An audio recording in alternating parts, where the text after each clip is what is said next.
businesses are growing now. You can see the tours in the townships. You can see the drive-throughs that they do. You can see all the programs that they previously couldn't do, they are now doing. And when you hear local tourist business owners telling you that, we're good, we're not complaining, that really, it makes my heart beams with joy. Beams with joy. It's actually good to see. Paul, the youth are obviously at the center because numbers don't lie. And when the Namibian Statistics Agency announced the figures of the population, 71% of this country is below the age of 35 years old. 71%. Yes. That constitutes the youth. But do you think there's, judging even from the previous state of the region addresses that the governor has given, are there actual actionable interventions that are out there that are trying to make sure that the young person in this country and in this region in particular are being, there are deliberate efforts to try and make sure that we uplift the young people? Okay, so this is my take, because this is an annual address. We can have a checklist to say, have we done very well or not well, and so on. And my view is to say that one of the things we need to really address is that decentralization of services to the regions. Mm-hmm. The governors also operate in a framework which have a limitation, because if we don't decentralize some of those services to the regions, then if it's still controlled in Windhoek, some of these wish lists which we have in the region is just a list, you know. So the youth, we need to really have a focused approach that targeted programs or policies to empower the youth. I mean, like last night I was watching one of your programs where you diplomatic communique. So for our ambassador in Algeria, she was saying that, for example, what happens in Algeria when you finish your qualification, mm-hmm. there is a grant made available to you. Yep. Was that during situation critical, right? Diplomatic communique. Okay, yes. So in that way to say, you graduate, you want to start with innovation and stuff, an idea, and anything you can come up with, which they can do some trial just to see, but the government finance you. Okay. Now the challenge is that the youth have ideas, they go to the commercial banks, we all know how they operate. If the youth don't have land, because the banks use land as collateral. As collateral, yes. They don't even themselves have, or even the parents don't even have, most probably they are renting. We know the situation. So in that regards, what do they have? So we have DBN, which was created by the government, which I think in some extent is doing well, but at the same again, you say, are they now doing exactly the same as the commercial banks? So what are those projects, apart from the few now program to say, if you are a dentist, you want to open up a dentistry or a pharmaceutical and so on. Okay. But what are those who don't have those academic qualification, but they have technical at the low level, that we can be able to take them in the system, and that's how we reduce unemployment and reduce crime, because we have seen in this region, crime has been going up since COVID. Okay. And those are challenges because these people have been facing. So we really need to have maybe a regional approach which can send to central government, and that they can address some of those challenges we're having. Okay, good. Paul and Sarah Lee, we will come back after the governor has spoken. We'll give the governor a chance to be able to spell it out as to what it is in his speech, and then we'll come and break it down as soon as we're done. And having said that, we've already preempted. We're hoping to hear as to how has the mining sector in this region done. It's the mining, it's the fishing, it's the tourism. Those are the top three that Sarah Lee have mentioned. And also, Paul has mentioned that the youth, what interventions should be put in place to try and make sure that the youth is excelled to be able to kickstart their businesses. Let's cross over to Neville Andre Itope as he delivers his fourth State of the Region address. Which meeting shall, after the President and the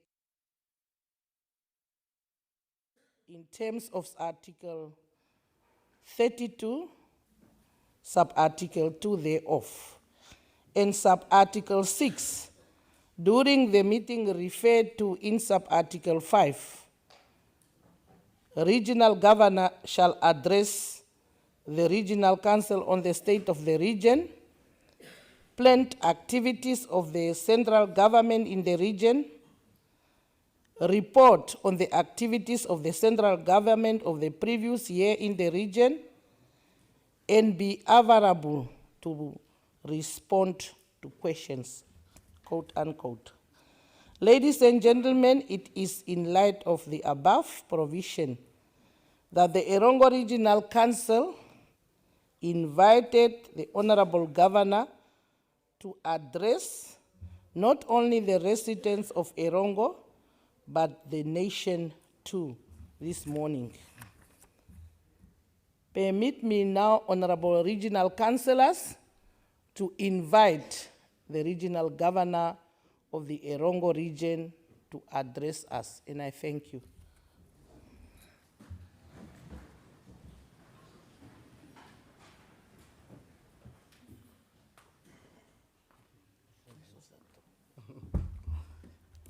Thank you very much. Please be seated.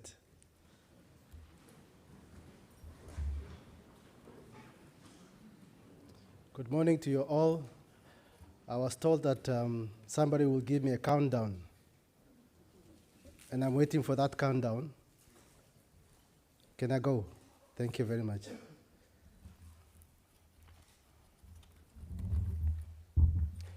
Honorable Benita Imbamba, Chairperson of the Erongo Regional Council, Honorable Regional Councillors, my family, my dear wife, Ms. Ialo Andre, my aunt, Ms. Swama Itope Kalulu, my cousin, Mr. Naftal Erongo.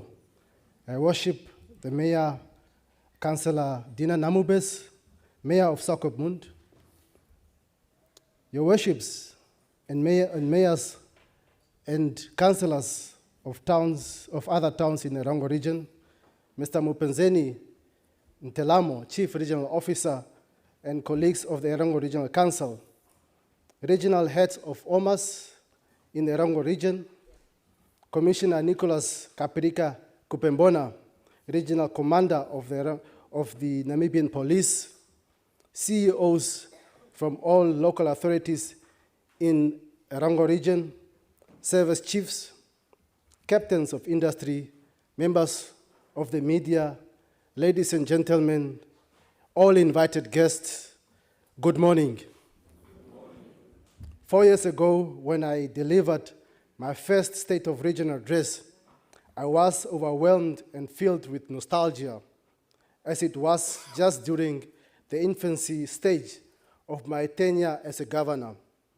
It was at that time when we were faced with the uphill battle to fight the economic headwinds, compounding by the drought of 7 years, as well as the dreaded COVID-19 pandemic, which ravaged our homes and our society. The pandemic robbed families of loved ones and took away breadwinners from accessing an income, displacing families who were in lockdown in other parts of our country, depriving our children to face-to-face teaching in classes, while exerting immense pressure on our health facilities and our frontline workers. But in the true spirit of resilience, we firmly stood together in the face of adversity, where young and old, ununiformed and civilians, youth and school children, public and private sectors confronted this unknown enemy with vigor.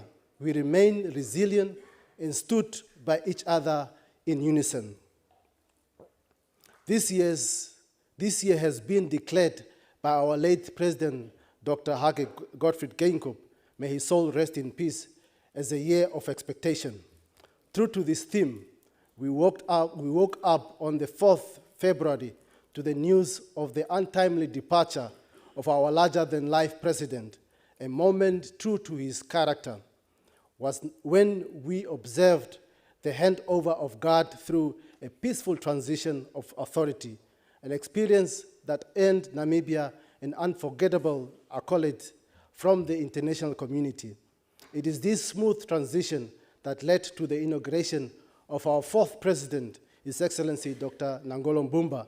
Conversely, His Excellency the late Dr. Geingob, a true revolutionary, my mentor and role model, the father figure who gave me this huge responsibility. To him I say thank you very much. This year is also very special as it marked the 30th anniversary of reintegration of Walvisbay into Namibia. This momentous event stands as a testament to our nation's resolve and the power of unity and diplomacy in achieving lasting progress. The reintegration of Walvisbay, officially completed on 1st March 1994, was a significant milestone, not just for Erongo region, but to the entire nation of Namibia. This coastal town, rich in strategic importance and economic potential, was long under foreign control, creating a sense of incompleteness in our nation's national identity. The peaceful transfer of Walvisbay to Namibia's sovereignty symbolized the culmination of our struggle for territorial integrity and self-determination. Today, as we look back to this momentous day, we remember the tenacity and the diplomacy displayed by our current president, His Excellency Dr. Nangolo Mbumba, in his role during that time. On this special day, which is also his birthday, the Erongo region extends its heartfelt wishes to the president. We wish him the very best as he steers the Namibian nation forward. Happy birthday, Your Excellency Nangolo Mbumba. Honorable Chairperson, members, Honorable Chairperson, Honorable Councillors, ladies and gentlemen, it is therefore my distinct honor and pleasure, in line with Section 11D of the Regional Council Act 1992, number 22, to report and introspect the achievement and initiatives undertaken over the past financial year under 5 key pillars. Good governance or effective governance. Contemporary literature reveals that effective governance refers to the processes by which decisions are made and implemented in a manner that is transparent, accountable, inclusive, and responsive to the needs of the people. Effective governance ensures that the institutions functions properly, public officials are held accountable, and citizens have a voice in the decision-making process. Ultimately, effective governance fosters trust, stability, and prosperity within a society. I'm pleased with the overall state of affairs in regard to service delivery from the Regional Council and some local authorities in the region, where regular meetings are held for structures such as local development committees, constituency development committees, as well as the Regional Development Coordinating Committee. I can confidently report that some local authorities held public meetings to give feedback on the activities of their councils and plans, as well as soliciting input from the communities in the planned activities. However, during the reporting period, we have also witnessed some disturbing phenomenon in some local authorities in the region, where the very tenets of good governance was breached. This affected service delivery and trust from citizens, where indicators of poor service delivery was evident. On accountability and transparency, The Namibian government has prioritized transparency, ensuring that all governmental activities and expenditures are openly communicated to the public. Regular public consultations and comprehensive reports have been made available to keep our citizens informed and engaged in regional and local governance. As a result, we hosted and participated in the following consultative meetings during the reporting period: public consultations on the Consumer Credit Bill, the nationwide stakeholder consultation meetings on the Persons with Disability Bill and the National Policy on Disability, public hearings on youth unemployment, public hearings on gender-based violence and femicide, ICT stakeholder consultative breakfast meeting or briefing, extensive NDP 6 consultation, and the recent Delimitation Commission consultation, just to mention a few. At the regional level, through the Erongo Regional Council and local authorities, statutory meetings were held as a reciprocal method of obtaining input and providing feedback to the citizens across this constituency, villages, farms, and towns, improving service delivery.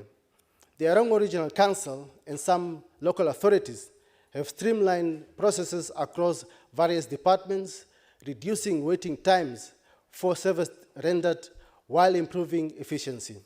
The introduction of a digital platform known as the Government Communication System has enabled citizens to submit requests and track their status in real time, fostering a more responsive government. Given the aforementioned interventions, I'm pleased to report that the Erongo Regional Council won the first prize with a scoreline of 80% among all 14 regional councils in terms of the development and the implementation of the Customer Service Charter. The council was also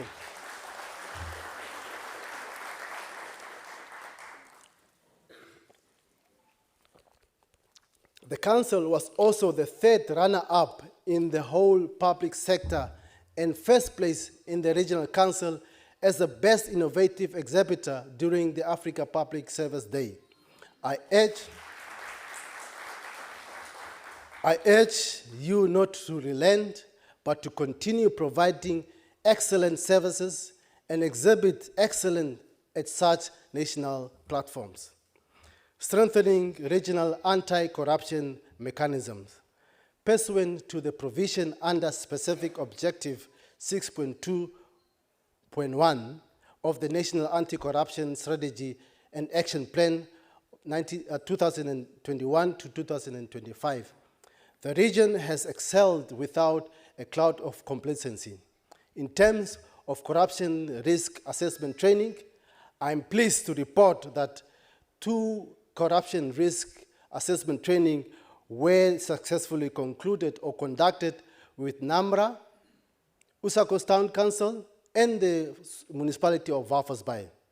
Ethics and integrity training were successfully conducted at 12 different institutions.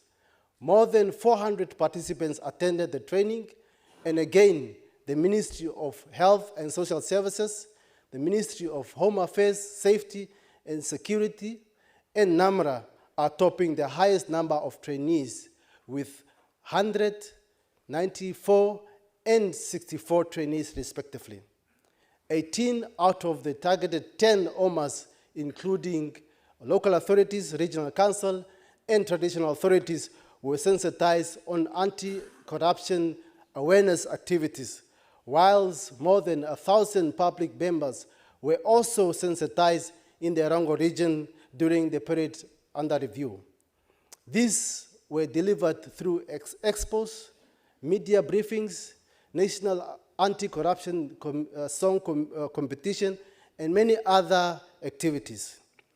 The ACC also conducted anti-corruption awareness campaigns with various institutions in the Erongo region, which includes public and private sector as well as parastatals.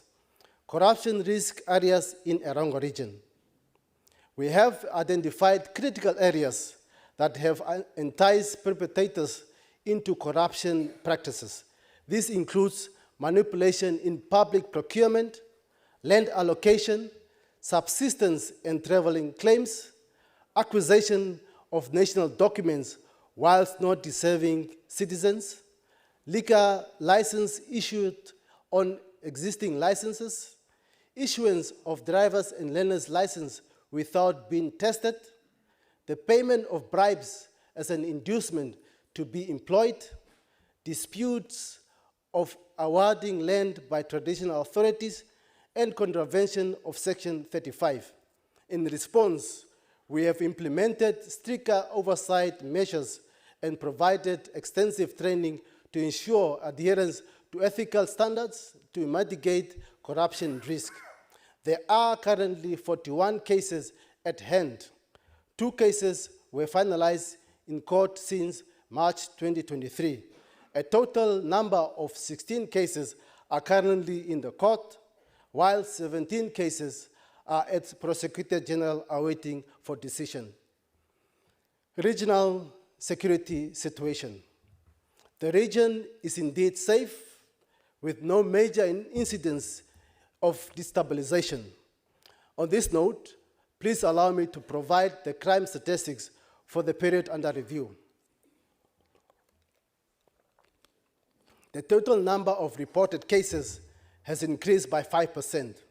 During the period January to July 2023, a total number of 5,070 cases were reported in comparison with January to July 2024, where a total number of 5,332 cases were reported, signifying a slight increase of 5%. The Namibian Police Regional Commander's Office has identified the following to be possible causes of crime in the region. 1, influx of people in search of employment. 2, greed. 3, drug and alcohol abuse. 4, unemployment.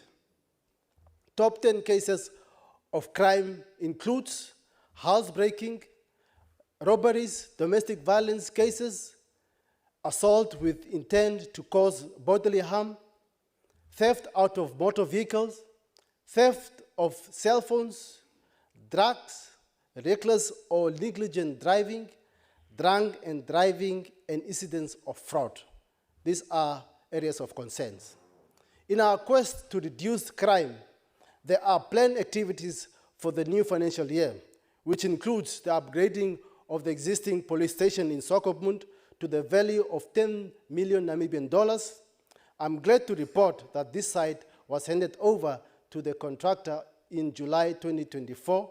Additionally, the construction of the Okombaye and Omashete police stations, which includes the accommodation part, is completed. The outstanding part of phase 1, which is the sewer connection and underground pipes, is budgeted for in phase 2.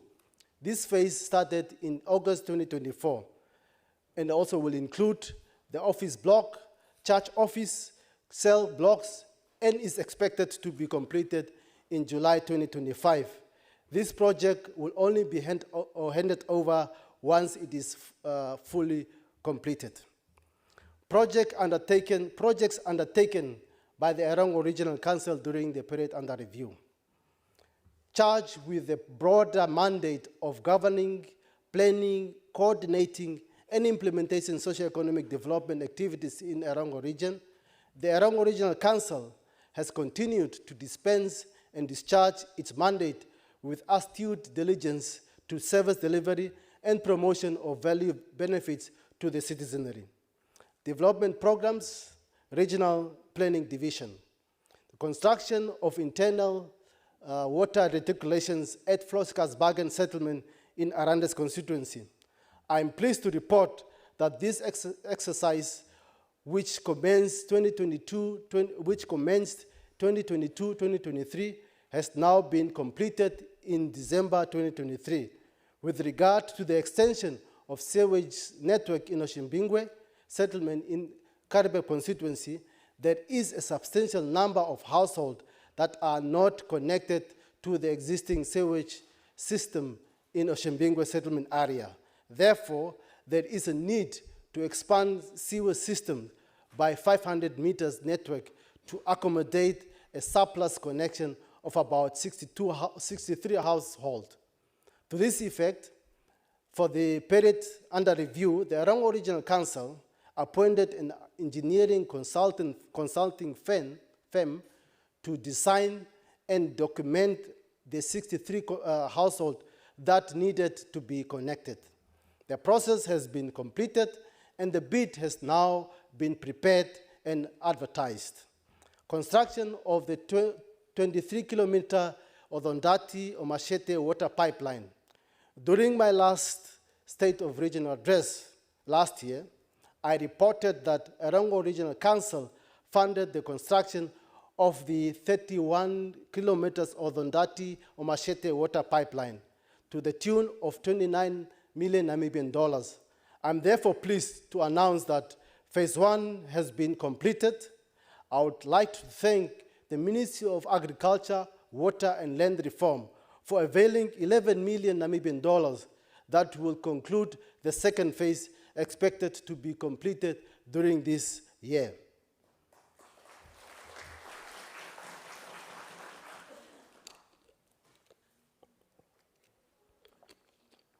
Constructions of low-volume bitumen road in Okombai. Road Fund Administration allocates funding annually to regional councils for road maintenance in settlement areas. These allocations have so far benefited the settlement through regraveling and blending when new streets were created. The project's first phase has covered 750 meters. The project has since been finalized and the street is ready to be commissioned. Constructions of electrical fence to Erongo Regional Council's coastal offices. Erongo Regional Council has experienced numerous theft cases and vandalism to properties at some of its offices and has prioritized electrifying 4 offices, namely Walvisbay Rural and Urban Constituency Offices, Sokopmund Constituency Office, and Community Health Office in Mondesa. The project was implemented successfully. Constructions of Okombai Graveyard. This project was initially planned for construction in 2022 to 2023 and 2023 to 2024 financial years. But due to the fulfillment of the Environmental Act, all the newly established gravesite requires an environmental clearance certificate. Therefore, an environmentalist firm was appointed to carry out the exercise, of which the environmental impact assessment was only obtained on 14 September 2023. Thus, the project implementation commenced in November 2023. Completion is expected in August 2024, owing to delays in the project. Town and regional planning, township proclamation. Successful communities are not built overnight and do not happen by chance. They are the result of a clear vision and careful planning. It is a process that demands a clear understanding of what is required today and what is expected in the future, and a balanced approach that meets the need of the people and the objective for national development. Oshimbingwe settlement.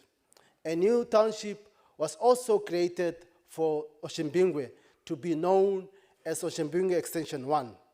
The township establishment process started in 2017 with council approval obtained in 2019. Unfortunately, the township establishment application could not be submitted to the Urban and Regional Planning Board due to the outstanding proclamation notice of Oshimbingwe proper.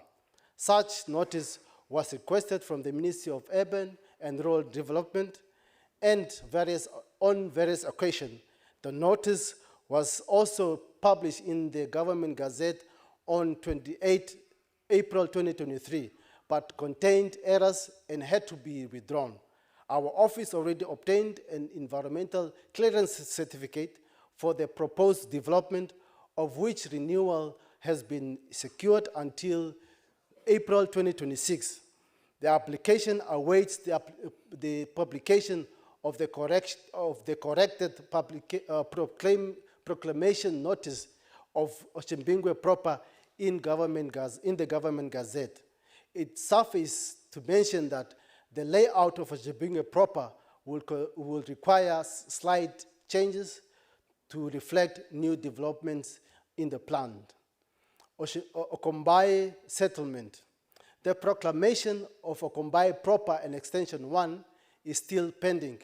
The process of endorsement of title into the name of Erongo Regional Council, the opening of the township registers, and publication of the proclamation notice in the Government Gazette was resubmitted to the Ministry of Urban and Rural Development and awaits pronouncement from the Surveyor General's Office.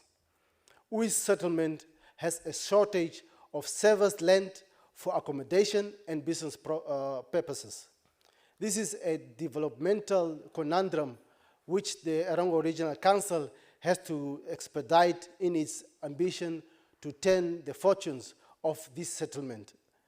Tatamotsi, a section of Ui's settlement, is in the process of being upgraded to formalize the current setup.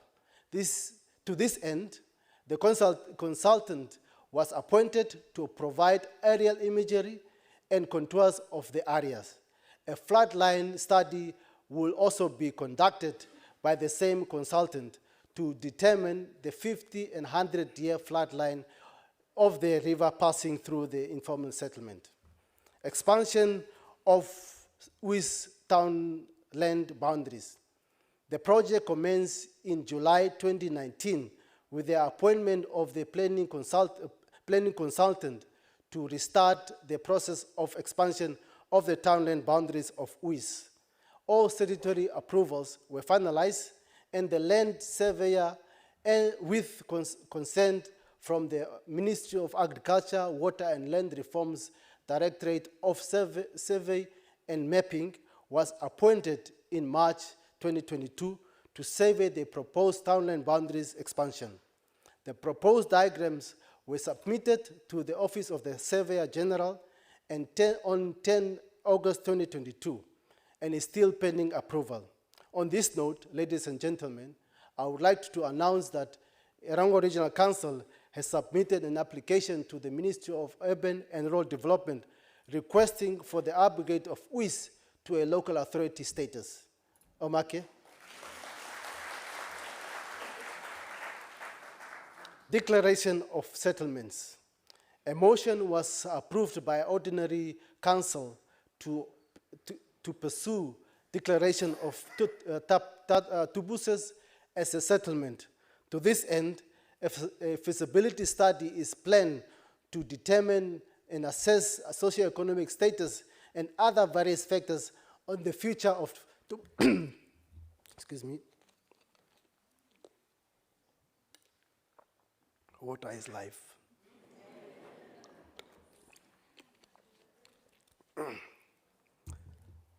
The future of Tubuses community. Sales of Evan in Froskersbergen settlement. The sale of 20 vacant residential Evan in Froskersbergen commenced in the financial year 2020-2021. The closed bid sale was conducted on 10 September 2021. Hereafter, the transfer of properties into the respective bidders' names commenced. Due to a number of cancellation and the subsequent allocation to next bidders, the last registration was concluded during the period under review. Voters' roll, or valuation rolls. Erongo Regional Council is administering Froskersbergen settlement as a local authority as per the provision of the Regional Council Act 22 of 1992. Since the sale of Evans to preemptive right holders in 2014, and thereafter the sale of additional 15 residential events at the closed bid sale in 2021, the need for a valuation role for Floskas Bargain became evident. In 2023-2024 financial year, a town planning firm was appointed to compile the Floskas Bargain valuation role. The process is ongoing, with the provisional valuation role currently with Council for approval before advertisement for public comments and the proceedings of the evaluation court. It is anticipated that the evaluation role will be approved within the 2024-2025 financial year. Food and cash for work. Infrastructural development. The Food and Cash for Work program attempts to provide short-term jobs while supporting rural infrastructure and services. During the review period, 288,461 and 54 cents Namibian dollars was provided to the region, benefiting 12 community projects ranging from water pipeline building, water point fencing, gardens, and road clearance. This initiative assisted 49 local communities by creating short-term jobs. One region, one initiative.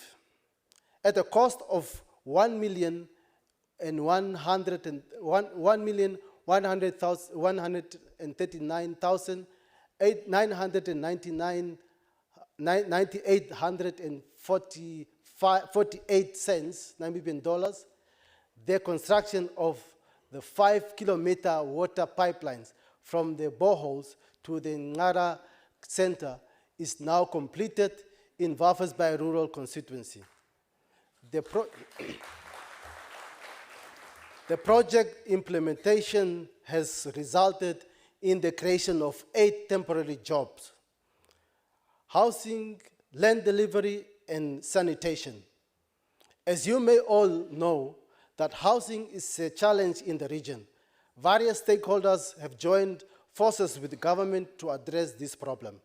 Under the Sheikh Dwellers Federation of Namibia, Built Together, and the National Housing Enterprise, to mention but a few, a total of 968 houses units were constructed during the period under review.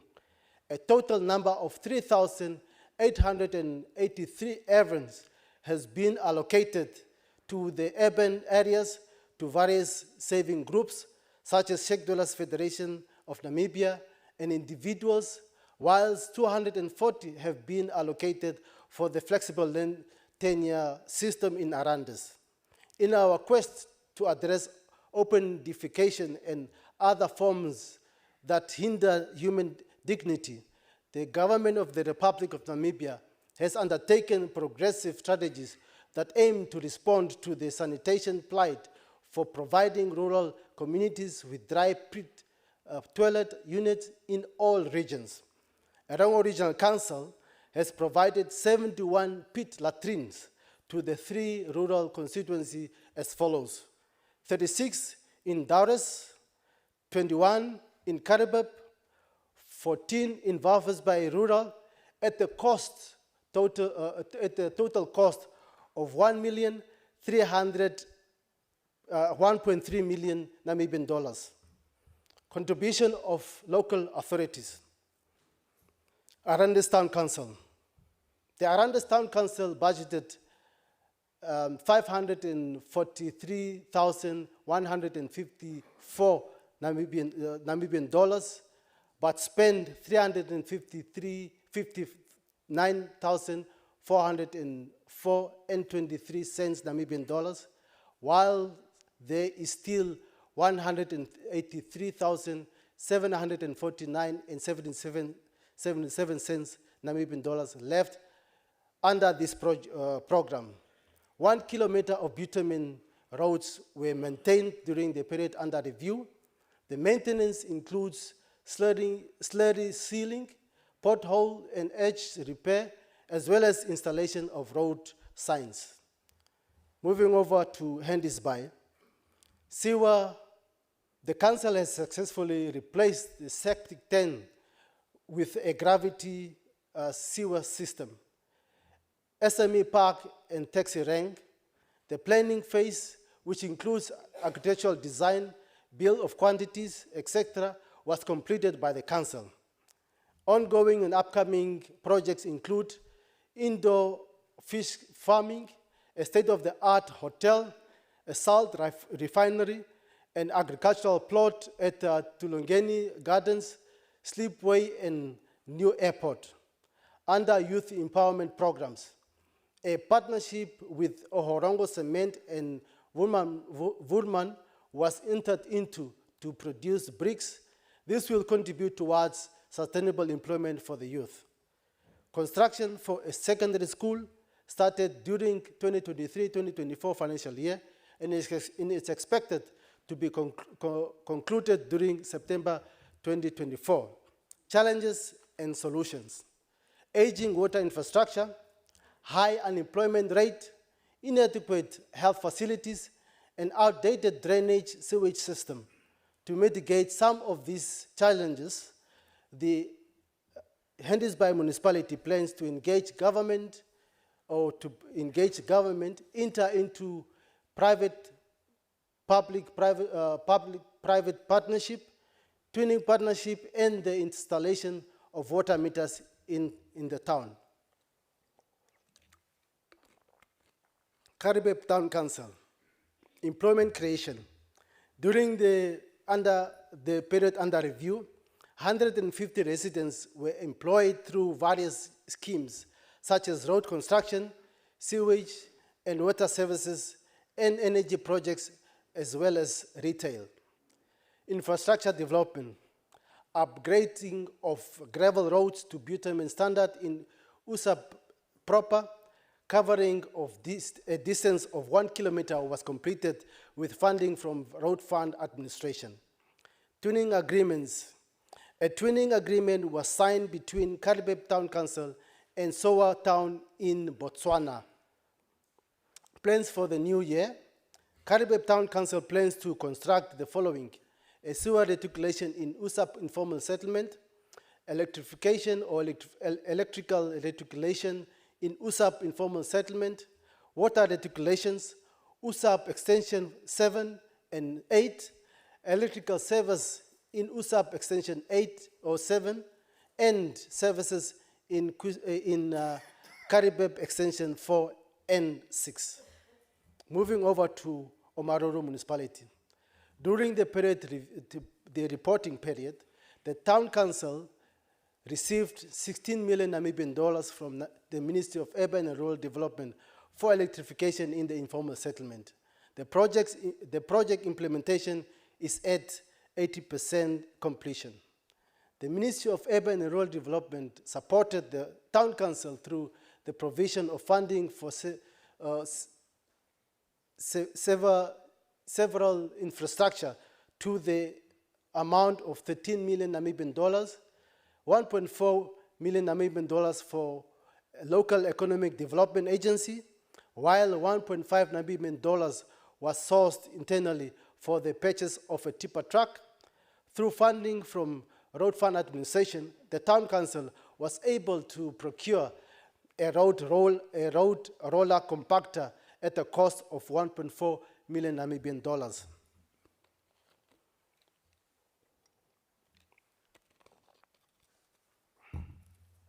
Sakopmund Municipality. The municipality has provided the following services to the DRC informal settlement: water, standpipes, mobile toilets, sanitation centers, and street lights. Furthermore, 76 prepaid stands in the informal areas were distributed as follows: 22 in Vagdar, 7 in airport site, 22 in DRC proper, and 16 in seaside. Economic advancement in the field of urban agriculture, expos and trade fairs, manufacturing, SME development, and local value addition were advanced. In terms of business trading sites and premises, the council invested 2 million Namibian dollars in the Kavita art and craft market. Additionally, ablution blocks specifically for tourists were installed, 16 business stalls were renovated, 62 art and craft informal traders have been provided with trading sites. Business development through partnership. An MOU with the Dome Sokopmund was entered into during period under review. Council invested 530,000 Namibian dollars toward establishment of Sokopmund as an entrepreneurial hub. 10 young entrepreneurs have been trained and graduated through Be Your Own Boss program. Council also invested 132,000 Namibian dollars towards the Elite Athlete Academy under the MOU with MTC Dome. Capacity building for MSME training of 25 MSME on the tendering and procurement procedures was conducted. MSME Trust Fund. Council resolved to establish an MSME Trust Fund which aims to provide financial assistance to the MSME sectors in the form of seed capital. A total of 200,000 Namibian dollars has been committed towards this initiative. The MSME Trust Fund will mainly target the micro-enterprise sector, looking at unemployed young people who, and of course, not only young people, but all people who have the technical know-how, but are limited by starting up capital to acquire the much-needed equipment, tools, and machineries. Expos and trade fairs. The municipality of Sokopmund supported other local authorities in the region and the country at large by attending their trade fairs. Twinning agreements were signed with Orange Moon Town Council, Rundu Town Council, Wafelsbaai Municipality, City of Windhoek, and the City of Gießen in Germany. They are going high and out of the country. Namibia Housing Information System was acquired during the reporting period. This system helped to capture and handle land application into a more effective and transparent national housing information system. I encourage other local authorities to emulate the same, as this will help to hasten service delivery.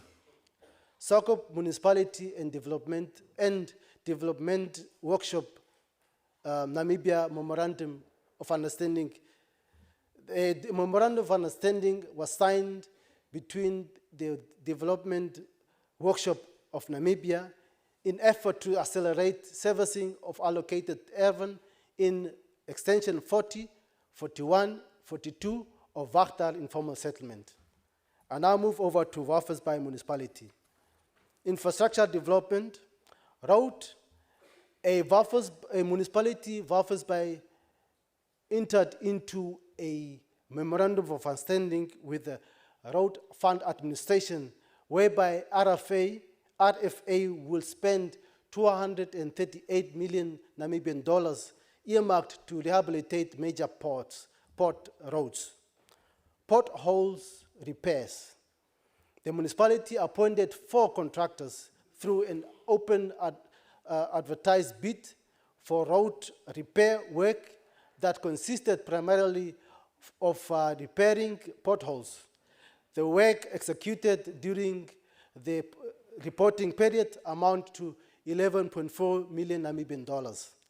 Upgrades of sewers infrastructure.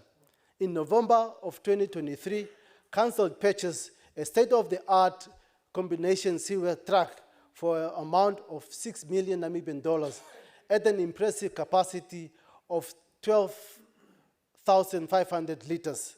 The truck will be used to clean and maintain sewer lines and pump stations. Youth empowerment. The Youth Entrepreneurship Training Program was initiated to combat youth unemployment by providing essential business skills to local youth aged 16 to 35.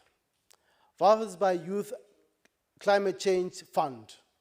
Council is currently rolling out the Waffles Youth Climate Action Fund to support youth-led climate action initiative by youth based in Waffles Bay. The municipality has received close to $1 million Namibian for disbursement to youth-led climate change or climate action initiative.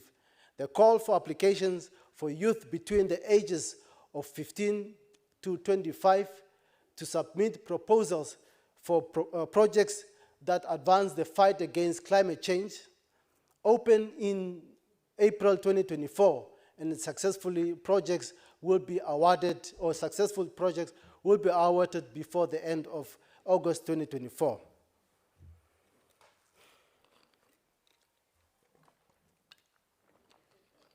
Economic advancement, micro, small, and medium enterprises business stimulation training. The Ministry of Industrialization and Trade, in conjunction with the German Sparkassen Stiftung, has provided training to 94 entrepreneurs in the Erongo region. The majority of the trainees were young women. The training aimed to provide micro business stimulations to the MSMEs to help entrepreneurs learn and manage their business successfully. The training focused mainly on financial management aspects such as business planning, forecasting, record keeping, budgeting, and financial statement to enable entrepreneurs to get the know-how of business financial management. Processing and issuance of MSME certificates. The Ministry of Industrialization and Trade has issued 693 MSMEs certificates to registered businesses in the Erongo region. These certificates enables businesses to participate in public procurement processes countrywide. For example, tenders and bids. Gemstone cutting and polishing training. 23 trainees were successfully trained in gemstone cutting and polishing at our training center in Karibeb. This training is targeting youth between the ages of 18 and 35. The training aims to equip them with skills in gemstone cutting and polishing industry. This is an annual undertaking of the ministry, and the new intake for 2024-2025 is already in session. Successful trainees are encouraged to start their own business, but the majority of them are absorbed by diamond cutting and polishing companies. I can confidently report that we have started to see results of this training, with many young women setting up small business across the region to minimize dependency while reducing poverty. Moving to agricultural sector. The Erongo region has been severely impacted by yet another drought with less than 100 millimeters of rain received. This has led to significant challenges for both communities and the environment. Water sources have diminished, placing immense strain on agricultural and livestock, which are vital to local livelihoods. The lack of rainfall has caused crop failures, reduced grazing land, and threatened food security. Wildlife and natural ecosystem are also suffering, with many species struggling to survive in the harsh and arid condition. Efforts to mitigate the impact of drought include supporting from governmental institutions, which has been aiding the affected communities. Despite these efforts, the region continues to face an urgent need for a sustainable solution to adapt and manage the persistent drought condition. Given the aforementioned, the government or the Namibian government undertook to support for small-scale farmers through these incentives, ensuring a more resilient agricultural sector. These initiatives include small stock development and distribution in communal areas. This is a Ministry of Agriculture, Water and Land Reform-led program implemented amongst the rural farmers of Daures, Oshimbingwe in Karibeb constituency, and Udusep area in Walvisbay rural constituencies, where 20 vulnerable farmers, 7 males and 13 females, receive 20 goats and sheep ewes as breeding flock under the revolving scheme that started in April 2023, and 20 rams during the current financial year over a 3-year period. The ministry's technical staff are monitoring the beneficiaries, providing technical advice, and to ensure that beneficiaries honor the project's contractual agreement. Generally, most beneficiaries are doing well despite the challenges of drought and predators. The National Horticultural Support Program is another program that aims to address household food security and increase rural income among the farming communities. The National Horticultural Support Program offers farmers with horticultural inputs, implements, irrigation materials, and tools on subsistence prices or subsidized price. The program has made significant improvement in the livelihoods of rural communities as we observe the number of producers supplying the informal and formal market in the region's major town centers. During the period under review, a total of 75 farmers, 30 females and 45 males benefited from this seed and pesticide, fertilizers, and irrigation materials. A total of 401 farmers, which is 204 males and 197 females, were trained in horticulture production throughout the region at various agricultural centers. An amount of 600,000 Namibian dollars has been allocated, of which all has been spent on this project. This project is decentralized and is administered jointly by the Erongo Regional Council and the Ministry of Agriculture, Water and Land Reform. An amount of 700,000 Namibian dollar has been allocated under the current financial year. Poultry Value Chain Development Scheme is another program aimed to assist small-scale poultry producers to join the main economic stream of businesses, address household security, and help reduce poverty among the rural poor. This project offers various products to the beneficiaries, ranging from supporting the chicks, layers, feed, housing, materials, and equipments. The program has made significant improvements in the region, with the small-scale poultry producers supplying various outlets with eggs and poultry products in the region.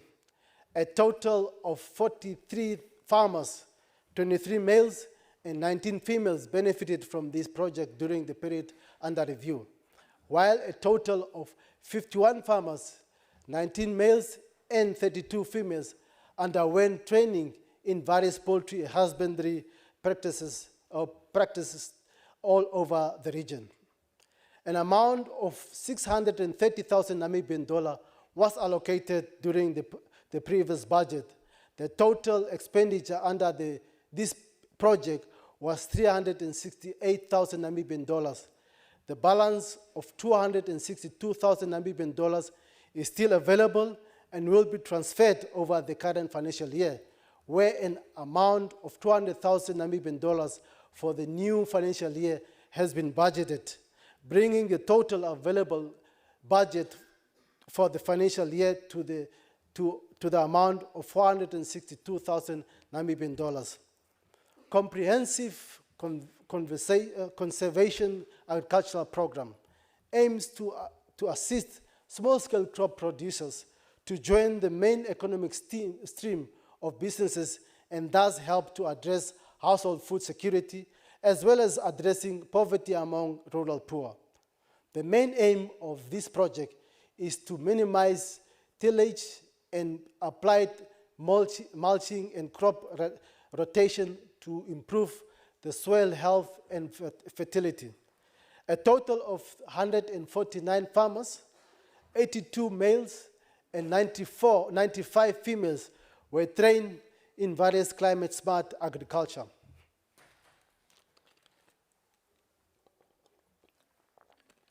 An amount of 300,000 Namibian dollars is available under the current financial year.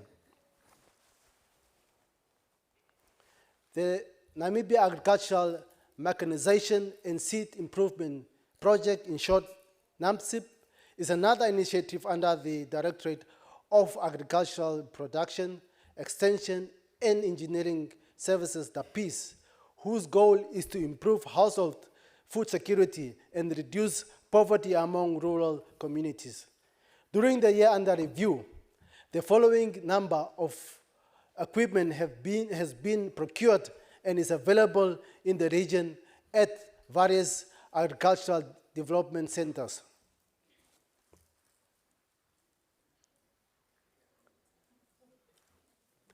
For farmers' usage.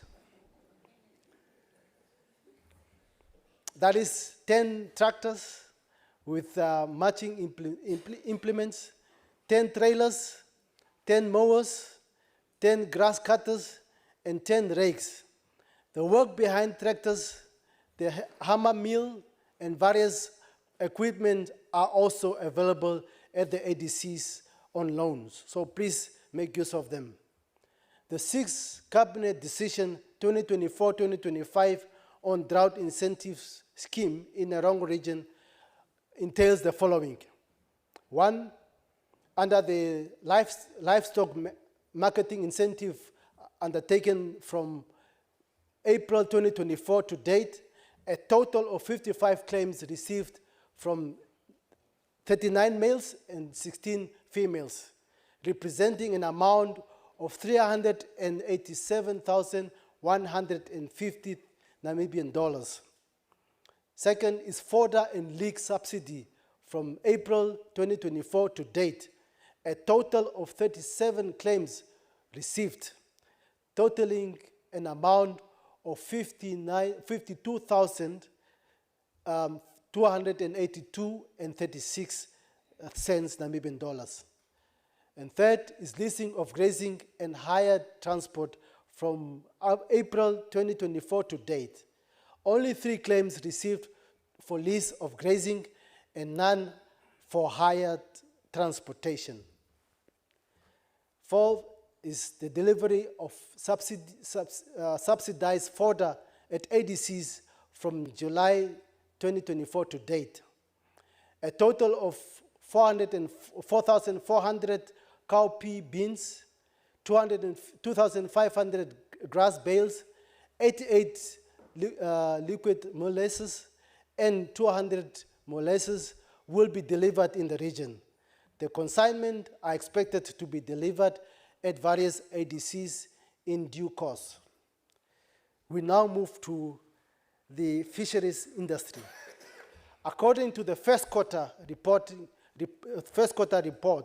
from the Namibian Statistics Agency, during the quarter under review, 4.1 billion Namibian dollar worth of fish was exported compared to 3.2 billion Namibian dollars that was recorded in the second quarter of 2022.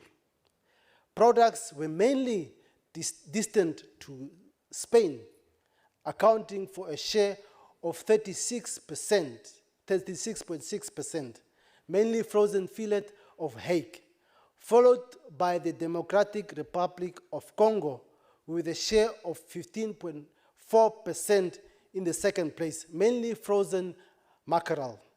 And third, Zambia with a share of 14.3%, mainly horse mackerel.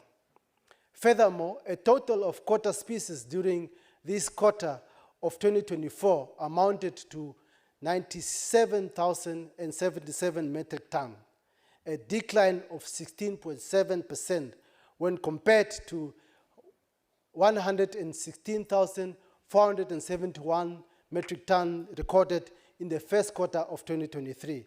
Horse mackerel recorded the highest landing of 49,592 metric tons, followed by hake in the second place, recording 44,630 metric tons. In third place was monk, that recorded 2,119 metric tons.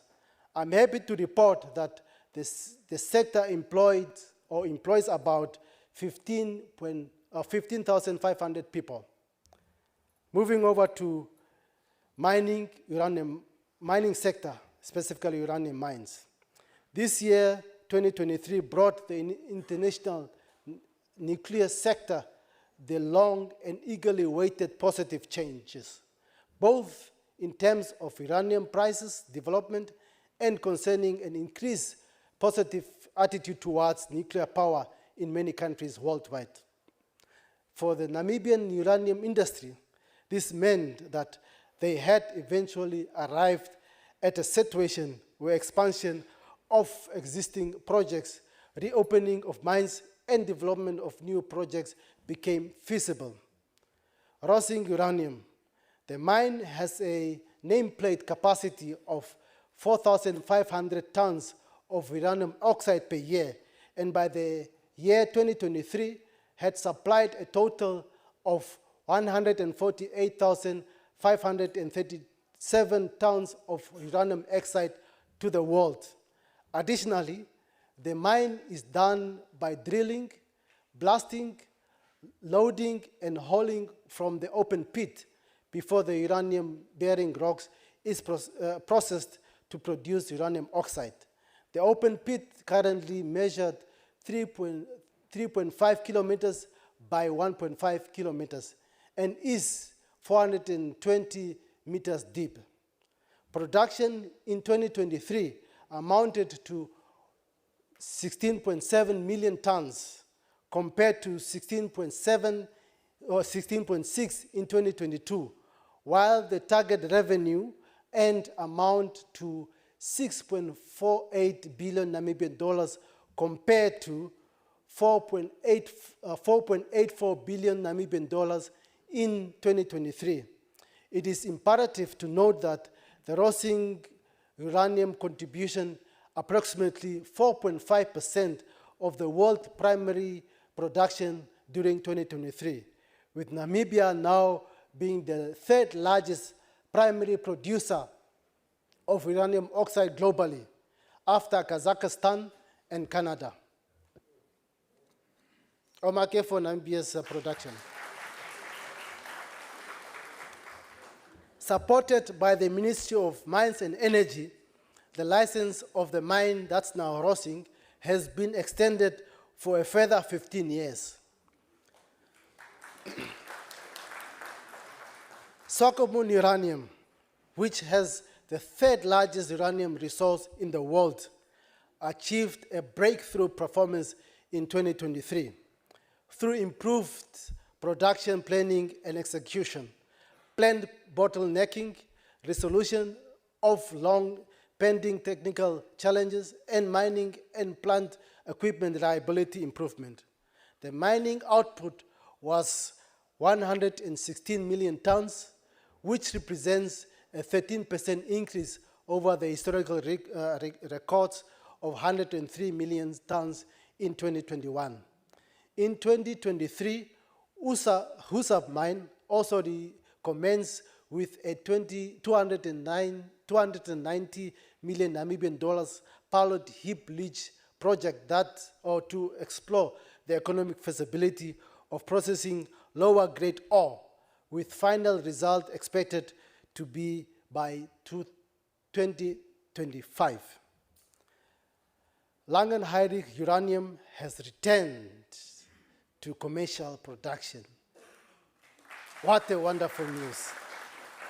Indeed wonderful to receive them back. And has achieved production drumming. The mine's restart project represents an investment of more than 1.5 billion Namibian dollar, of which 39% was spent on the Erongo region. 32% was spent in the other regions in the country.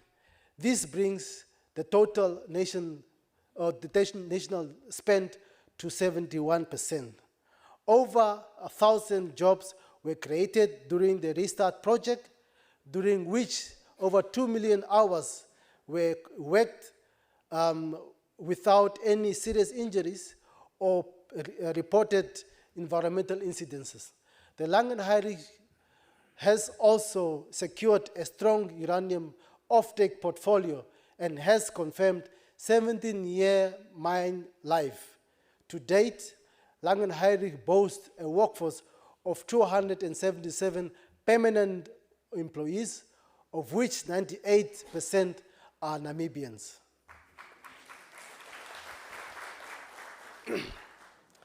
Trekopter mine remained under care and maintenance in 2023.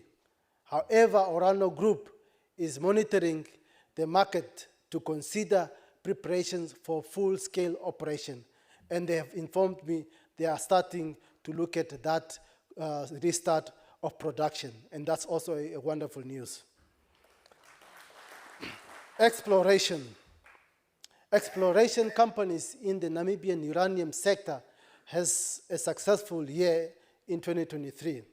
Benjamin Mining conducted a definitive feasibility study which confirmed the strong technical and economic viability of a conventional open pit mining and heap leach processing operation with a throughput of 8 million tons per year at a capital cost of 5.7 billion Namibian dollars. Environmental clearance for the proposed mine and associated linear infrastructure is in place and is based on extensive environmental and social impact assessment and management plans. Ongoing work and the definitive feasibility study for Tumas project results in the Ministry of Mines and Energy issuing mining license in 2023. The license is valid for 20 years, expiring in September 2042, and that is Tumas, another project of uranium mine, and allowing the reptile to progress towards production, establishing Tumas as the next uranium mine in Namibia. I'm happy to report that Elevate Uranium project is progressing very well.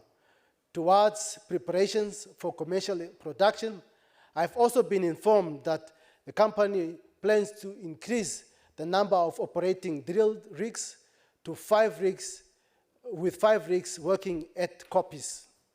Zonge Resource, with its parent company CNNC, completed a 20,000 meter drilling program on both neighboring Rosing mining license area and Zonge mining license area.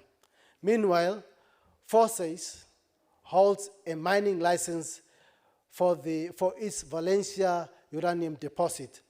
I'm also glad to report that they have conducted their first blasting a few weeks ago.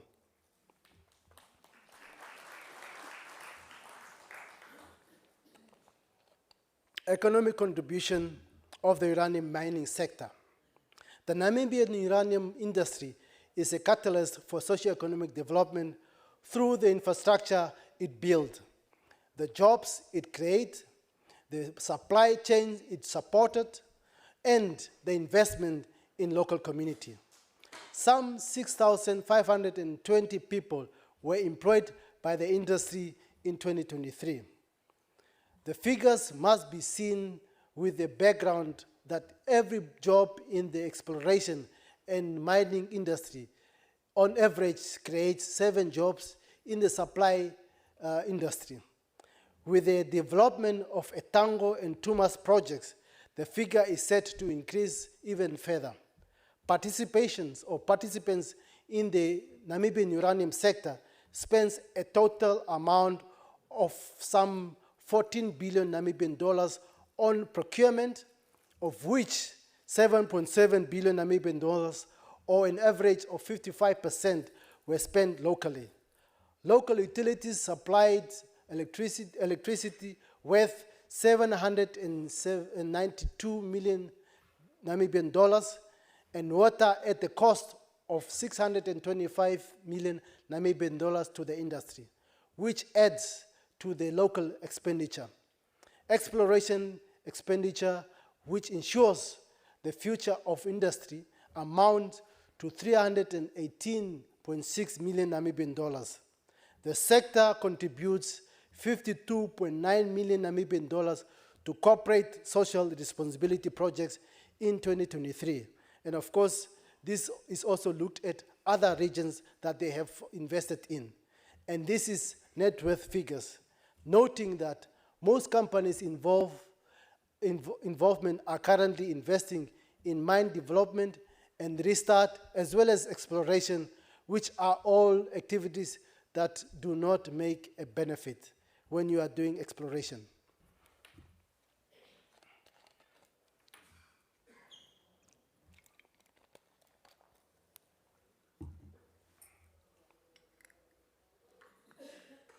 Corporate social responsibility in the mining sector. Roasting uranium, honoring to its corporate social responsibility, Roasting supported the Roasting Foundation and other community initiatives with an investment of over 41 million Namibian dollars in 2023, compared to 29.4 million Namibian dollars during 2022. Of this amount, 39 million Namibian dollars went to the Roasting Foundation, and about 3 million was in kind and cash contribution to worthy community initiatives. Some of these CSI or key CSI projects and initiatives supported during the 2023 includes the construction of the Nampol police station in Swakopmund, state of the art.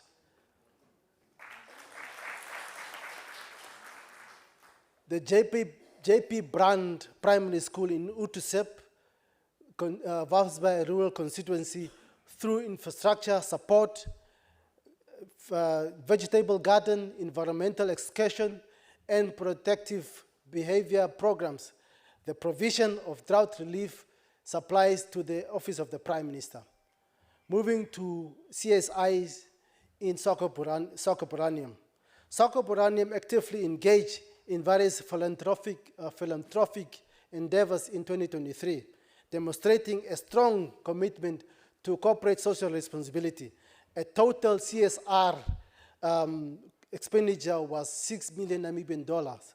Some notable contribution and donation includes contribution to the National Emergency Disaster Fund to support flood victims, renovation of the school in Swakopmund valued at 800,000 Namibian dollars, as well as support for water distribution in Dores and Karibib constituencies. Omake, please.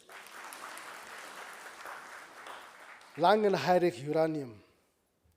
Langenheilig uranium supported local and regional sporting events and environmental initiatives in 2023.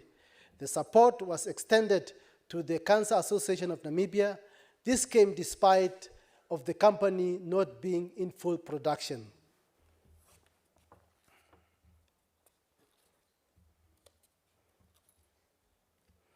Orano Mining Namibia. During 2023, Orano Mining Namibia supported various community initiatives such as education, adult skills development, environmental education, community partnership, road safety awareness, to mention but a few. Benjamin Resources. Benjamin, in partnership with the Ministry of Education, Arts and Culture, identified learners in Kunene region of Puo who were provided with schools clothing, shoes, and school bags. Benjamin also provided support to various tourism and environmental organizations, the Hospitality Association of Namibia, the Namibia Chamber of Environment, the Namibian Environment and Wildlife Society, the Tourism Supporting Conservation. Benjamin entered into a 3-year agreement with Mondesa Youth Opportunities, whereby Benjamin will support the organization to the value of 1.8 million Namibian dollars. Benjamin supported and participated in an elephant-human conflict training initiative in Kunene region, where 25 conservancies rangers and other conservancies personnel were trained by a specialized elephant-human relation aid. Benjamin also supported their workforce to undertake upgrade courses. Reptile mineral resource and exploration. Reptile mineral resource and exploration has a community focus on fostering high quality education, empowering communities through sport, and promoting a sustainable environment. Then I moved to Elevate Uranium. Elevate Uranium sponsored Vultures Namibia. Leopard-faced vultures are an endangered species, and Vulture Namibia performs essential work in helping to further understand, track, and protect these unique creatures. Elevate's sponsorship contributes to one of the most valuable parts of the protection program, which is satellite tracking. Challenges in the uranium sector. The uranium price have seen various positive developments through 2023. However, water provision in the Erongo region remains a great challenge for the industry in Namibia, as the supply is limited and characterized by interruptions. Another serious challenge concerns road safety and road infrastructure. The condition of the B2 is in no way commensurate with the rapidly developing harbor in Walvis Bay. While road infrastructure projects are well supported in other parts of the country, the B2, with its narrow single lane, remains a condition that is not appropriate with the traffic this road carries, especially the heavy-duty trucks, and of course, as the industry operates to a large extent, it protects areas. The expiry of the policy on exploration and mining in protection areas at the end of 2023 posed another challenge. It is understood that policy is currently under revision and that restrictive new zonations might have a negative impact on exploration in the future. Taking into account the long-standing support of the industry to the conservation measures, it is hoped that sufficient participation of the stakeholders in this revision process will be allowed so that mutual beneficiation outcome can be achieved. Indeed, the B2 road is also an issue to be addressed, to be expanded. We are happy to see that between Usakos and Karibib, work has started. I now want to move, and please clap hands for that.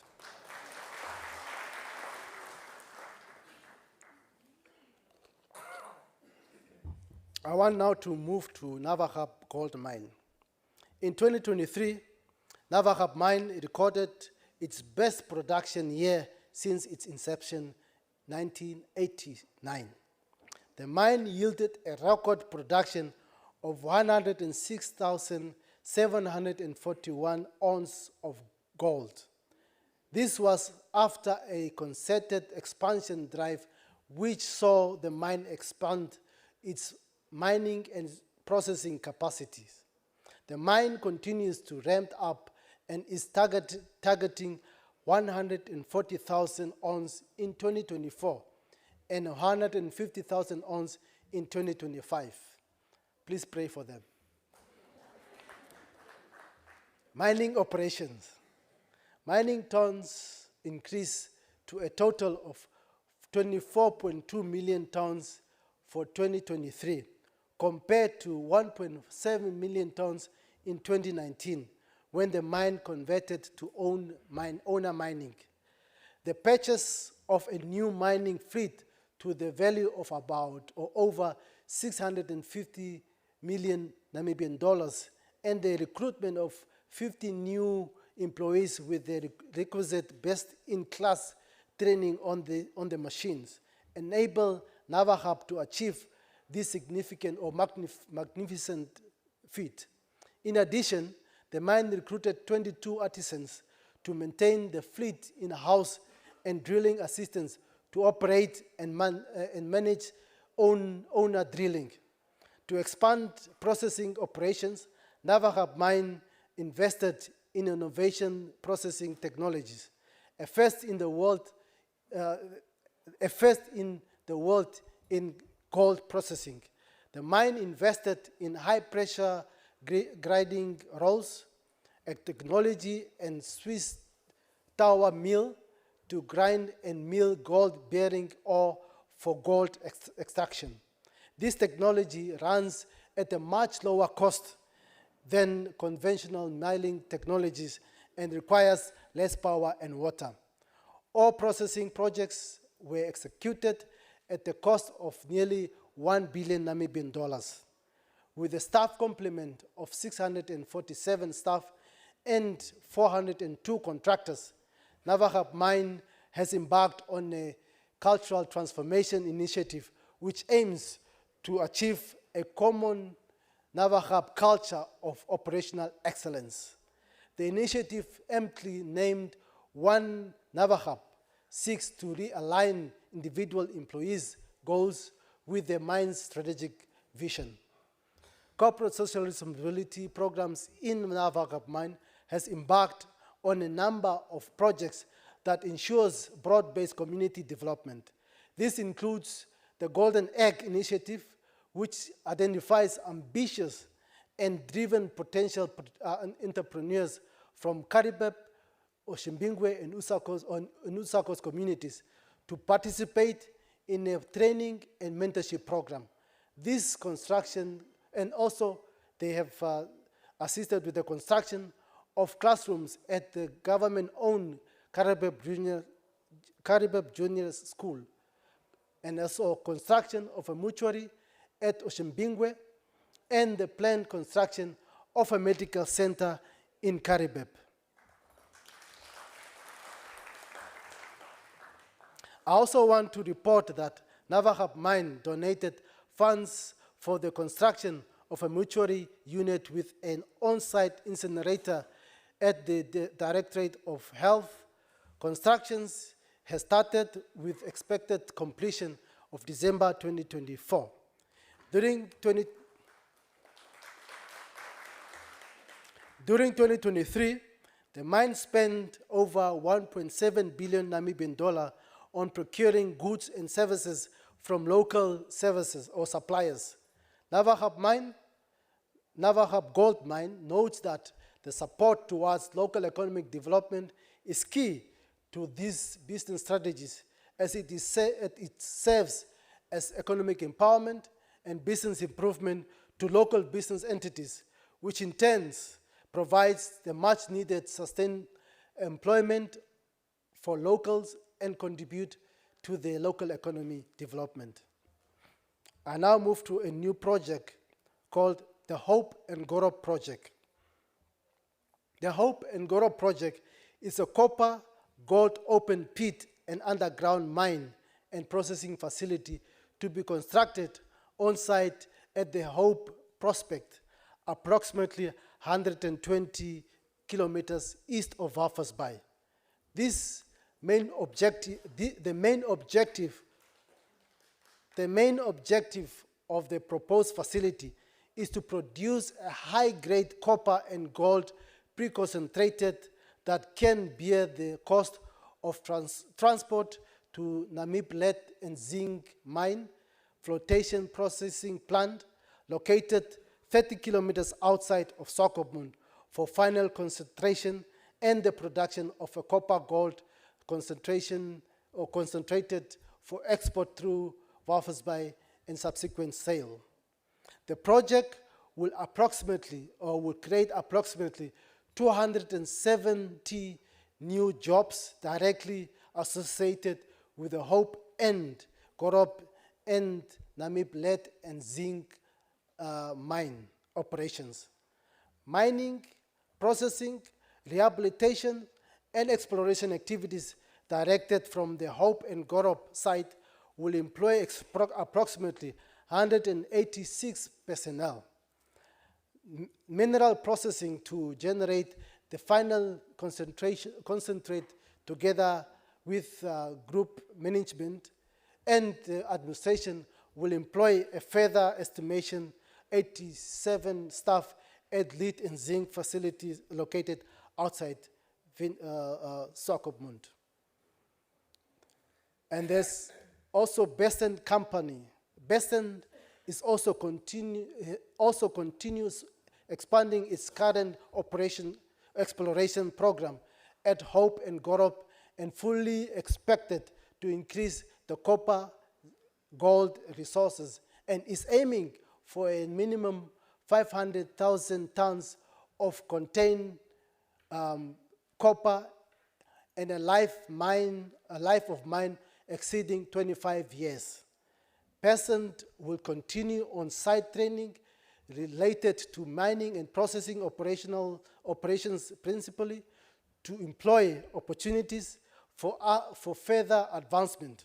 In addition, the company will launch a new initiative focused on a mineral exploration subsector in Namibia by establishing a training program that will develop exploration team leaders' capacity or capabilities.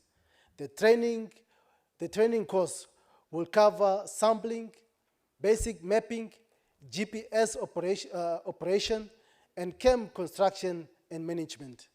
Besant works closely with my office to ensure that appropriate socioeconomic, health, and educational programs are implemented for the benefit of the community and that liaison activities with community leaders are established and maintained.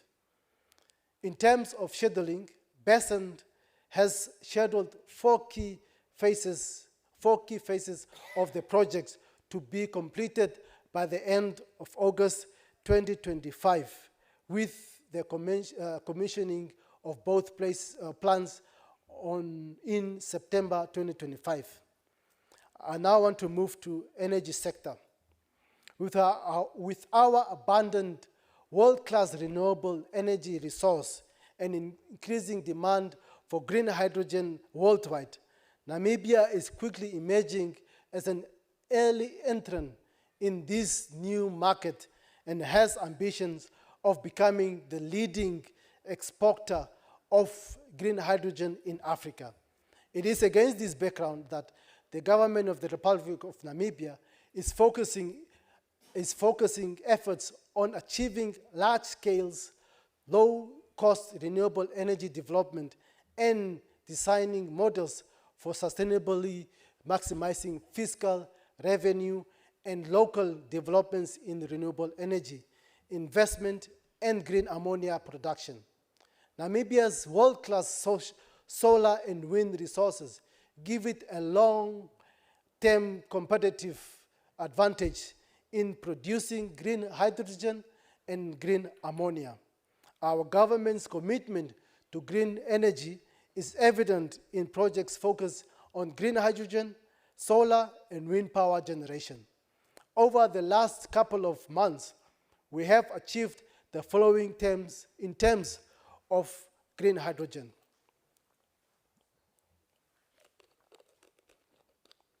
Daures Green Hydrogen Project. Phase 1 of the Daures Green Hydrogen Village involved the construction of infrastructure.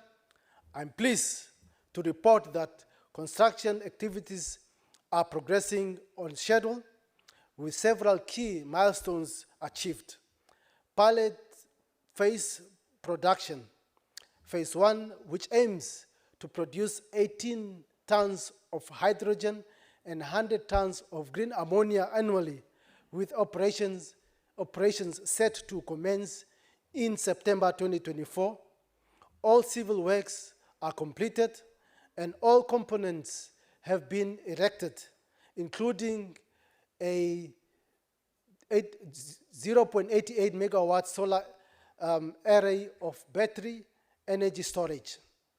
The facility includes a campsite and an eco lodge to accommodate visitors, visiting dignitaries and interested stakeholders. A 1 hectare greenhouse will be commissioned by the end of August and will begin horticultural production shortly thereafter. A training nursery for seeding production and research will start in mid-August this year. Furthermore, a training and laboratory facilities has been constructed on site, featuring small research turbines and lab-size electrolyzers. These facilities will enable vocational training students and other graduates to engage in hands-on learning and experimentation with the integration of wind, solar, battery, and electrolyzers technologies within Namibian context. The projects also included a 10% community project shareholding portfolio held by the Daure Daman Traditional Authority and TSEP Conservancy. The project is 100% Namibian owned and located in one of the poorest communities in Erongo region, which is in Daure's constituency. To date, over 201 jobs have been created during the construction phase, with 80 individuals recruited from the local areas. Some or more than 23 SMEs have been appointed, with 7 from the Daure's constituency, and 77% of these employed are youth. The village can house and employ up to 48 full-time employees when in full operation. Research and workshop. Research activities are being conducted in collaboration with the University of Namibia and the University of Stuttgart in Germany. A workshop was held in Windhoek in March this year, with another scheduled for September 2024. Research topics includes socioeconomic factors and impacts, application of application of hydrogen and its derivatives, system integration, fertilizers, and anti-corrosion coating. I have been informed that efforts are underway to raise financing for the local production of ammonia sulfate fertilizers. And ongoing pre-feed preparation studies are being conducted with international partners for a 5 gigawatt hybrid facility. This facility aims to produce over 180,000 tons of hydrogen and 1 million tons of green ammonia per annum. Daure's Green Hydrogen Village represents a significant step in Namibia's renewable energy and sustainable development goals. As a regional leadership, we are excited about the positive impact it will have on the regional and the national economy. The other program the other project of green hydrogen is Cleanergy. The Cleanergy solution Namibia is driving the growth of Namibia's hydrogen economy while contributing to the global shift towards clean energy. Cleanergy Solutions Namibia is at the forefront of sustainable energy solutions.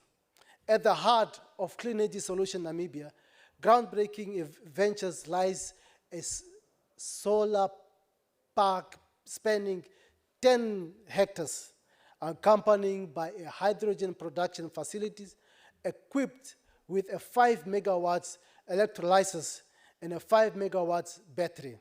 This plan established the first hydrogen production facility of its kind in Africa, directly harnessing solar energy from the park to produce hydrogen, which is then made available to a public refueling station. Additionally, their workshop is responsible for converting the initial fleet of trucks to dual fuel technology, utilizing local produced hydrogen. Central to their mission is the Hydrogen Academy, which plays a vital role in fostering local expertise in hydrogen technology. Through this initiative, they aim to train and educate future professionals in all aspects of hydrogen production and its application. The Cleanergy site includes a solar park, a hydrogen production plant, and a hydrogen academy. This site in Waffelsbaai will be the first production plant of its kind in Africa, where hydrogen is produced directly from solar park and dispensed to public refueling station. What a wonderful news. I now want to move to transport and logistics sector.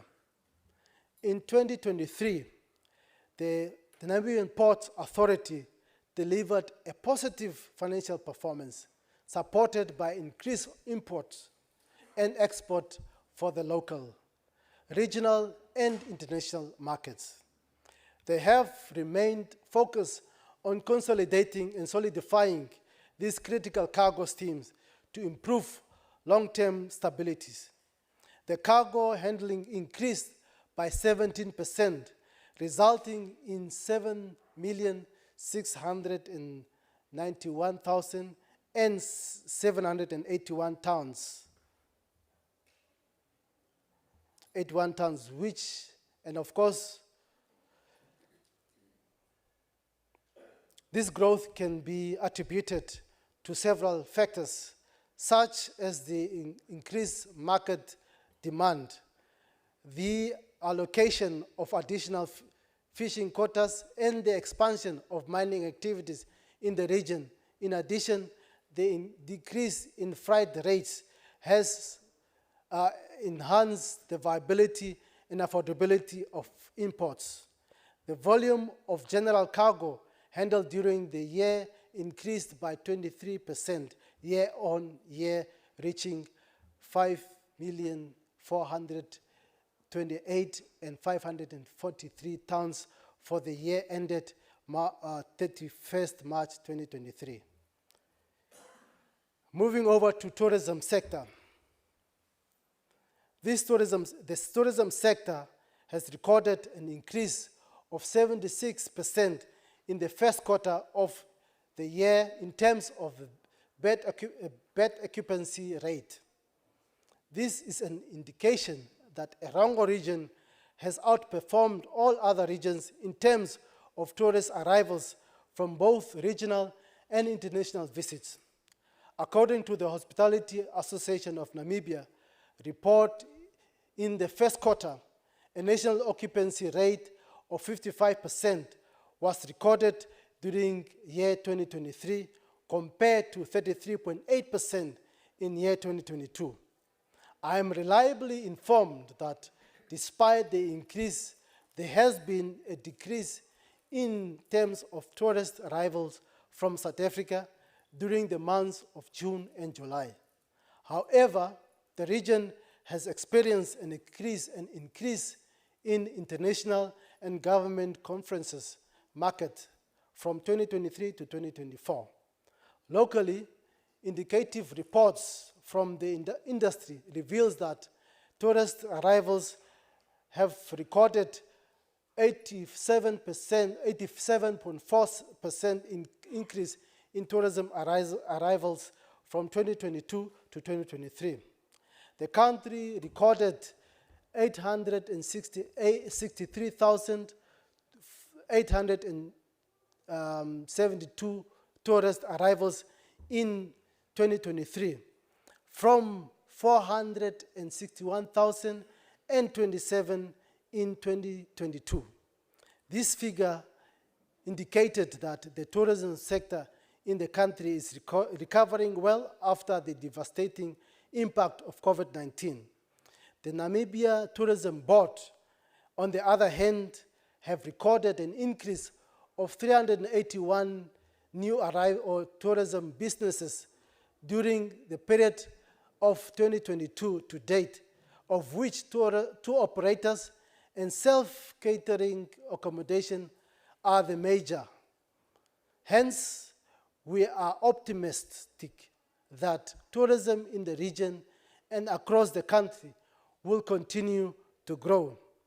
As you all know, Erongo region, in particular the town of Walvis Bay, has become the hub of cruise ship tourism and has demonstrated significant growth over the years.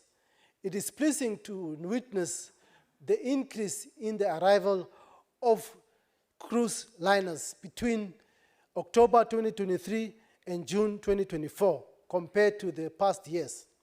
A total number of 29 cruise ships, excluding the Logos Hope, docked at the port of Walvis Bay from South Africa.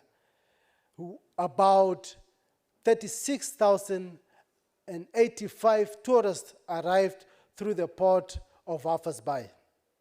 Furthermore, the port of Walvis Bay is expected to receive an extra 65 cruise liners during the period November 2024 to January 2027 that have and these are pre-booked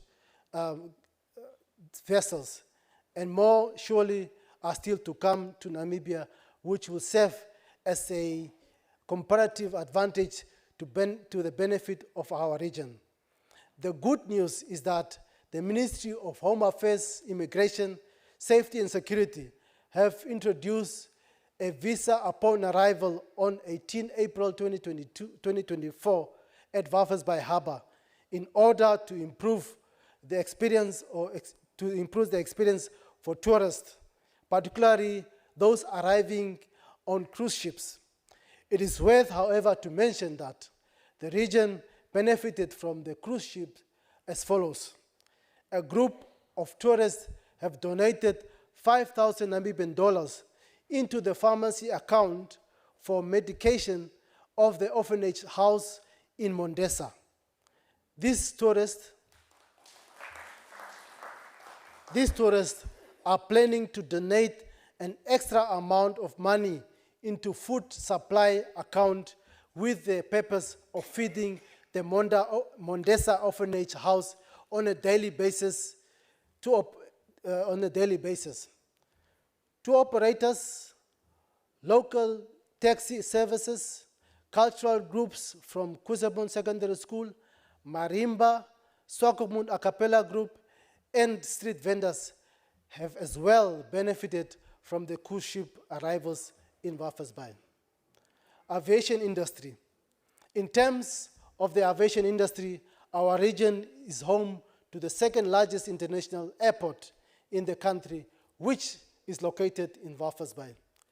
Our airport has recorded 70% on average of the tourist arrival to the region, including the King of Belgium, who visited our region. The airport has also received cargo containers with medical supplies and equipment. These have proven that Walvis Bay International Airport has the capacity to accommodate bigger aircraft, and we are welcoming them to please come and test it.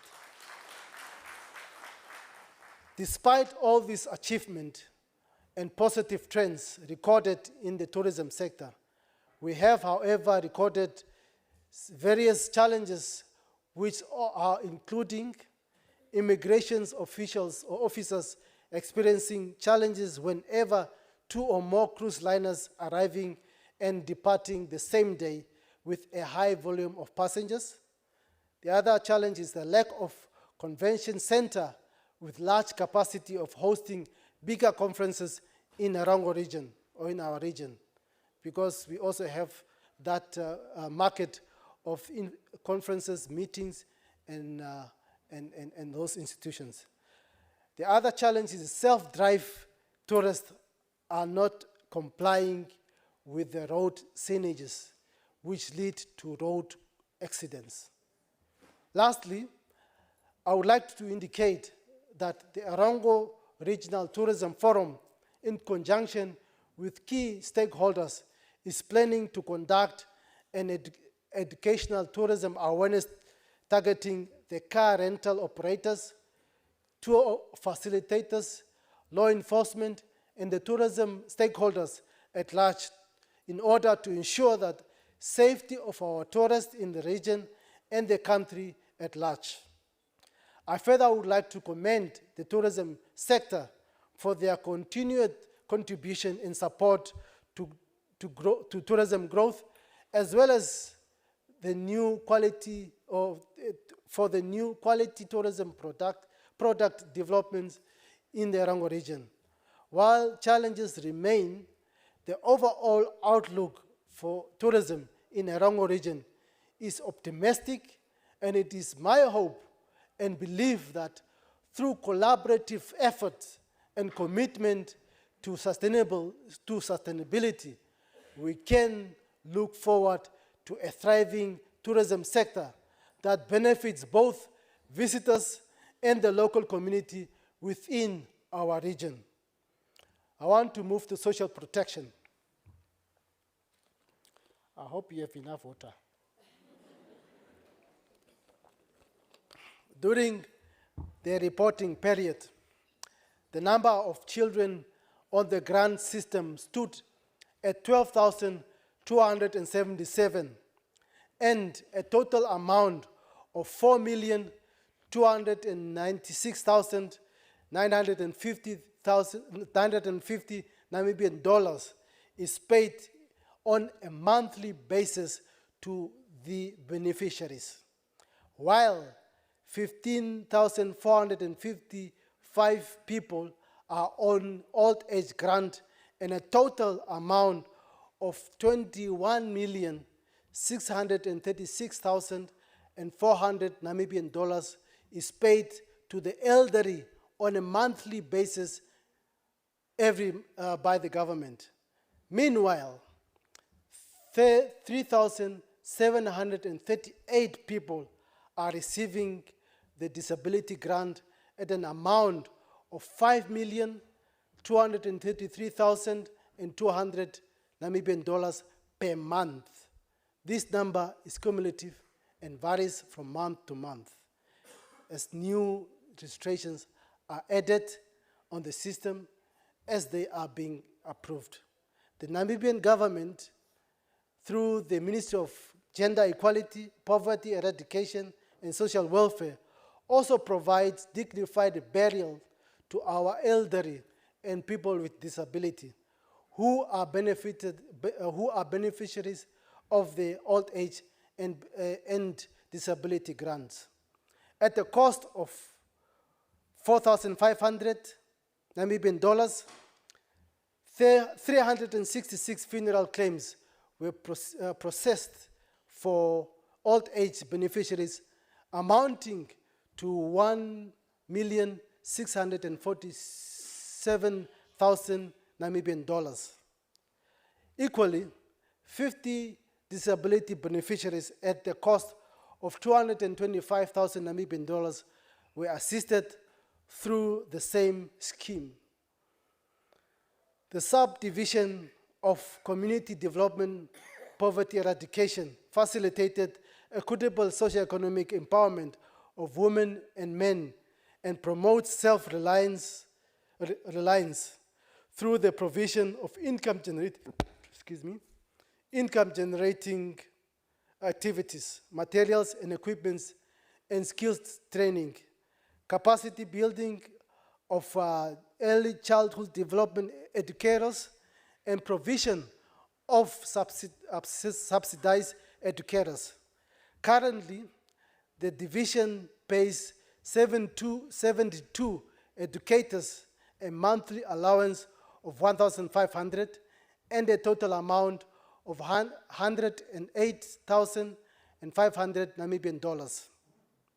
Challenges experienced during the period under review: budgetary constraints to add more vulnerable children to the grant system, delays in approving applications on the grant system at the national level, shortages of social workers in Daures, Omaruru, and Arandes constituency, and surge in cases of gender-based violence incidences.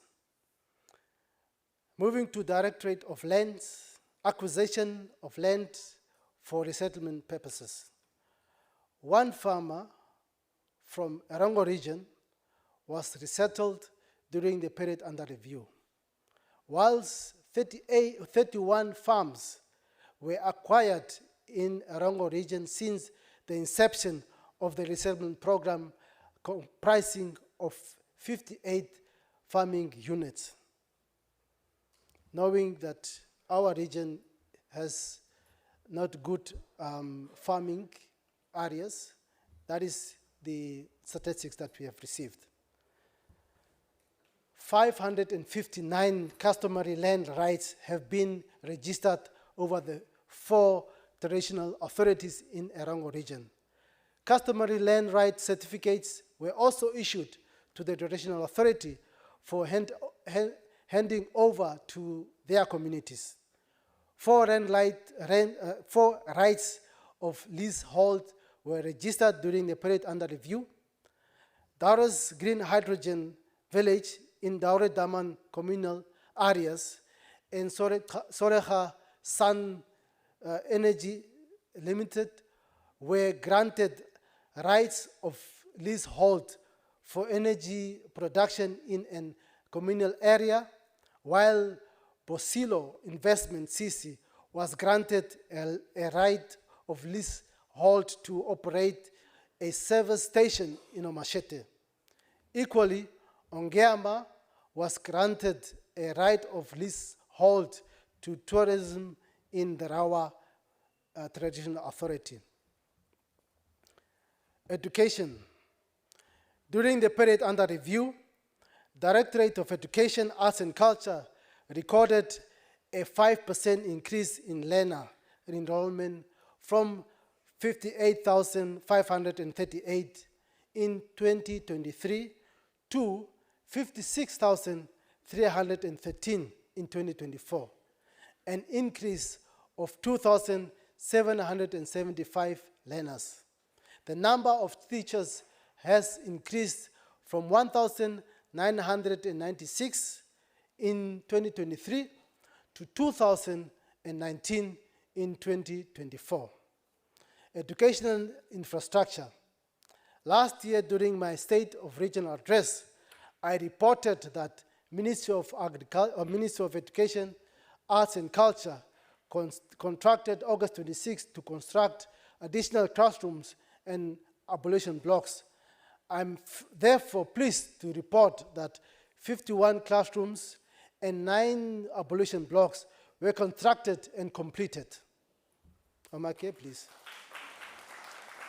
During my last address last year, I also informed this August House about the construction of primary schools in Sokobund that commenced on the 10th of May 2022 and was due for a completion on the 10th of May 2024. However, due to some delays, the project is not yet completed. Renovation and construction of new hostel blocks at Kwekan. I need water for this.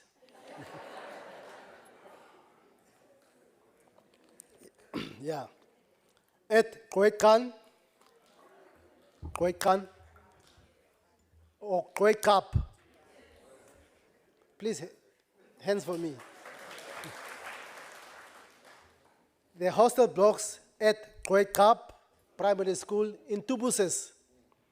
This project has not yet been completed yet.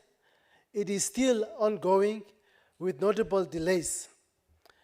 Regional roads. The road network in Erongo region comprises of about 3,516 kilometers, of which 574 kilometers is bitumen road. 1,742.9 kilometers is gravel road. 1,038 kilometers is earth tracks, and 159 is salt roads. Status of implementation of road projects in Erongo region. I'm pleased to provide the status of road projects implemented by the government, particularly the Handisby with Kamanyap Road, which is nearly reaching the settlement of Uis. We are very happy that this road, to be known as the Western Corridor, will connect Erongo region to the rest of northern Namibian. The overall progress is standing at 70% to Uis. Sokopmund, Wafelsby Road behind Dune 7 and Coastal Road, commonly known as the Hifikepunye-Pohamba Highway, was commissioned in 2022, with the remaining 9 kilometers of this dual carriage freeway expected to be completed this year. Under this project, I'm pleased to report that this project benefited the region through the subcontracting of 40 local suppliers, 11 SMEs subcontractors, and 332 laborers and operators employed by the project, of which 10% of these were females.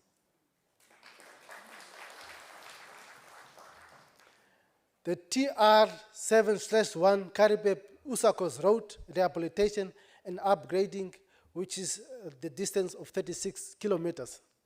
The overall progress on site establishment is at 90% and work at 5%. The original construction period is 18 months, and it is expected to be completed in May 2025. The contract amount is at 343.6 billion Namibian dollars. Regional electrification initiatives. During the period under review, Erongo Red has attained some milestones such as the Sokopmund and Sekaldane bulk power upgrade with a total amount of 193.75 million Namibian dollars. This project is still in progress. Phase 4 of 44 kV overhead line from Rosing Mount T-off to Namwater Booster 3, costing at the amount of 4.53 million Namibian dollars. The practical completion was on 9 June 2023. As I report last year, I would like to inform you that the following projects were successfully executed during the review, the period under review. Naraval Shack Dwellers and the Sokopmund Shack Dwellers, 100 houses were electrified.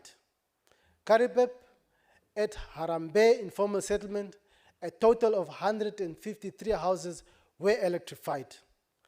Through the joint funding between Erongo Red and Sokopmund Municipality, a total of 850 houses were electrified in DRC. Water infrastructure. Projects to improve water supply and distribution systems are ongoing. We aim to ensure that all communities have access to clean and safe drinking water, addressing one of the most fundamental needs. Given the aforementioned, my office established a Erongo Water Crisis Committee consisting of key stakeholders such as the Erongo Regional Council, Rural Water Supply, and Namwater. I am pleased to report that during our short existence as a committee, we managed to achieve the following achievements, or to make the following achievement. Through funding from the Erongo Regional Council, we are currently rehabilitating boreholes in Dauras and Karibeb constituency respectively. We also repaired pipelines and delivered water with tanker trucks to vulnerable communities and schools. The tanker trucks distributed in total water volume of 4,781 liters for the period as of April 2023 to date, delivered across the region to affected communities, schools, and clinics. Boreholes were successfully drilled in constituencies such as Dauras and Karibeb. Moving over to health infrastructure, the Ministry of Health and Social Services has successfully replaced the broken sewer pumps at Velvicha Old Age Home.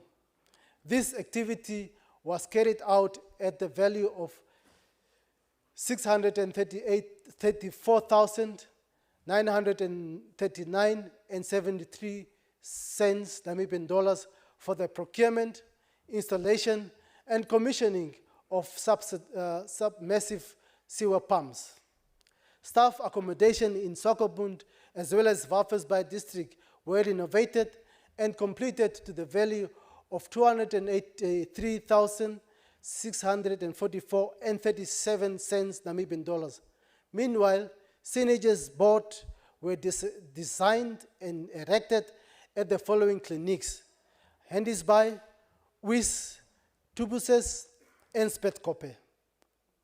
This work was done at the value of 73,956 and 50 cents Namibian dollars.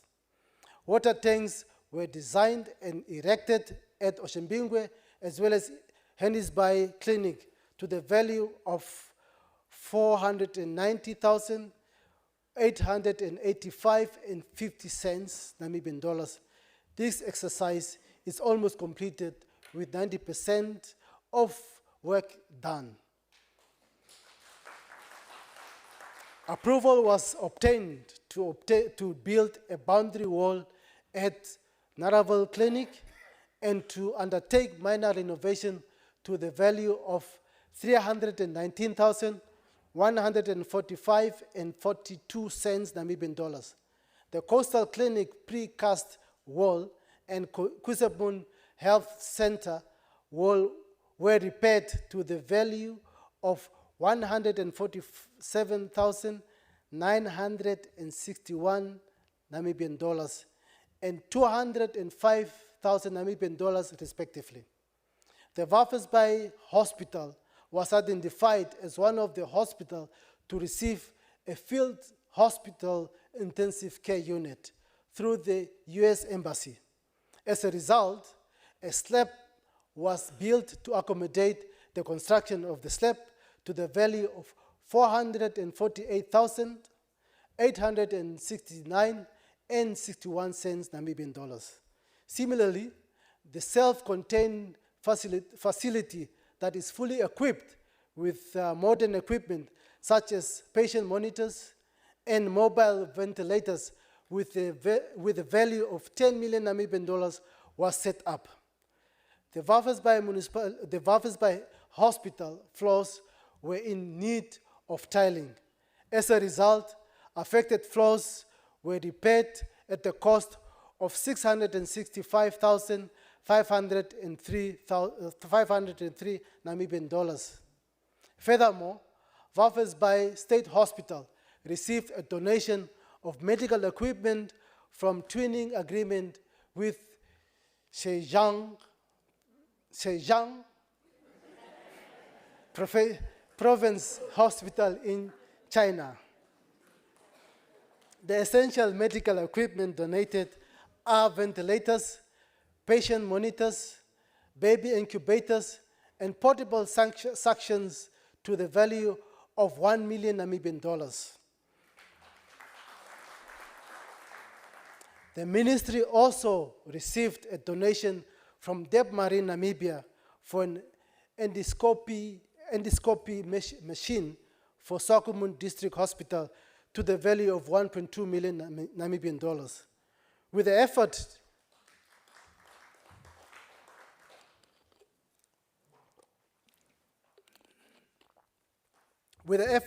to strengthen maternal health care in the region, the regional office, with support of from Lipitigo Exploration Mine, built a prefabricated emergency delivery room in Oshimbingwe Clinic to the value of 507,000 Namibian dollars, including essential materials. Priorities. Still under health issues, looking at priorities for 2024-2025, a new contractor was appointed to complete the 28-bed neonatal intensive care unit in Swakopmund with a practical completion date of September 2025. Minor renovations are also envisaged for Walvis Bay Hospital Pharmacy, expansion of Walvis Bay dental clinics, as well as the renovation of a facility at Walvis Bay Hospital to be used as a 5-bed dialysis unit.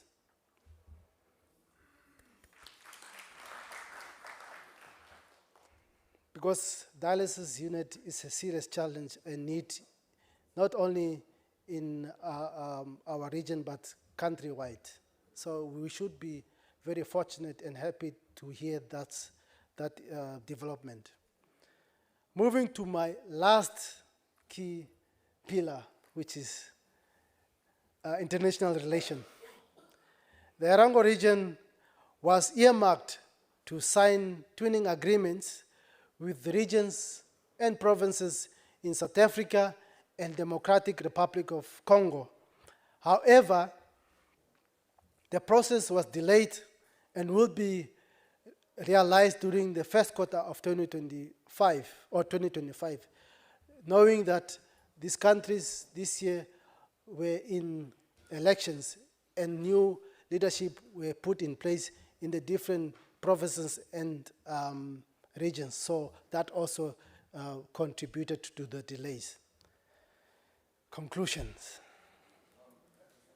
Ladies and gentlemen, I have presented to you what we were able to achieve during the period under review. We have made great inroads in service delivery, infrastructure, social and economic development, and good governance. I also acknowledge that there are shortcomings. However, these are lessons learned and what help us to achieve immensely as a region of excellence. What is important is for us to remain united, work together, and help each other in growing this region and to bring it up to higher heights in all our different sectors.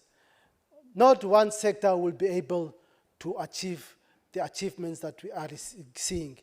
Not one community will be able to achieve what we have been achieving. We have a lot to achieve also going forward, but what is important is for us to unite and to work together and to help one another, and that is what is expected of all of us.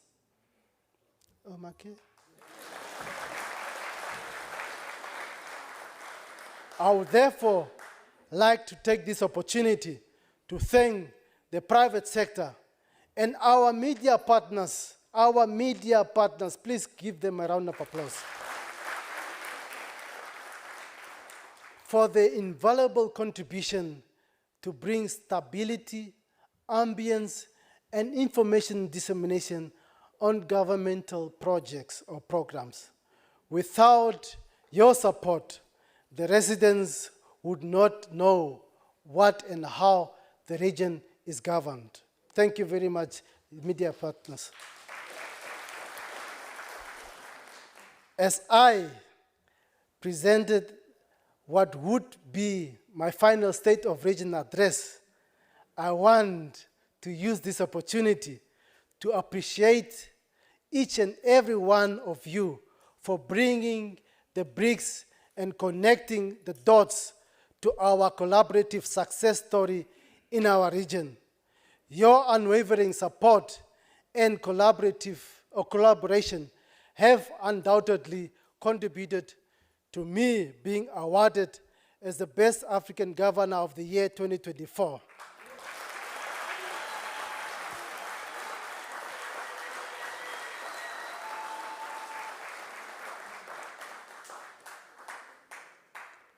An achievement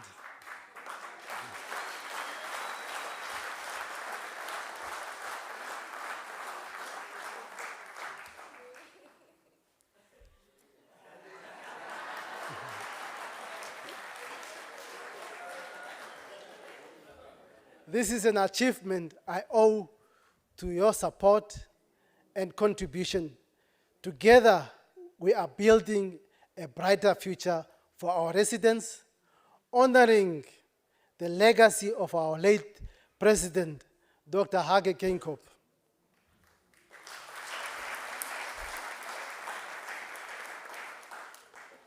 I would further therefore like to take this opportunity to thank my dear wife, Yalo Andre.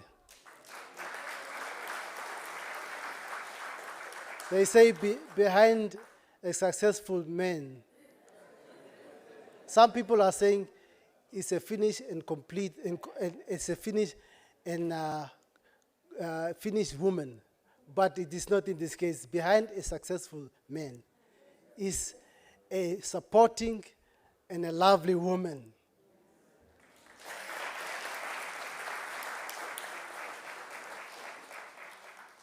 My children, my family, for their support during my tenure as governor of the region of excellence.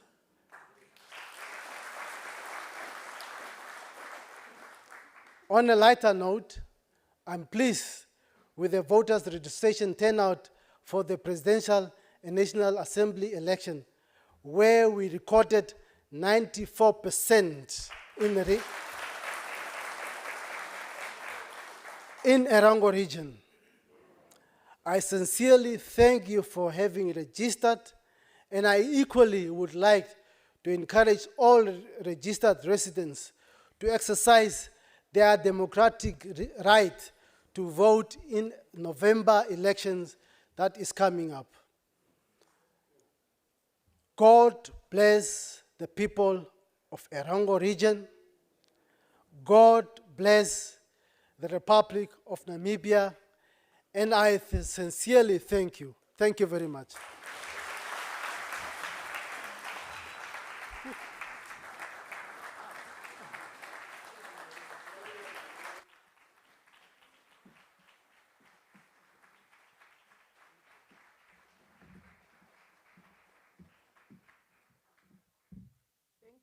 Very much.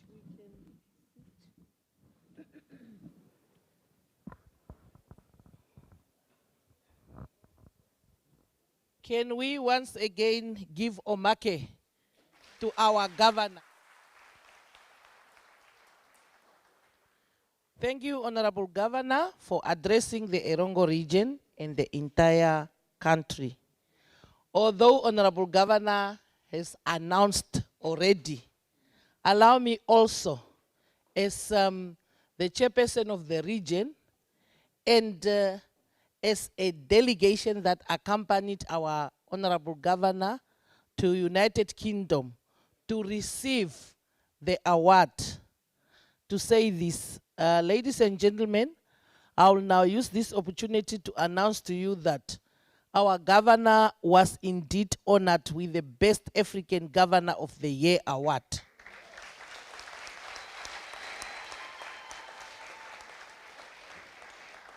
Are we not happy for that part? Yes, yes.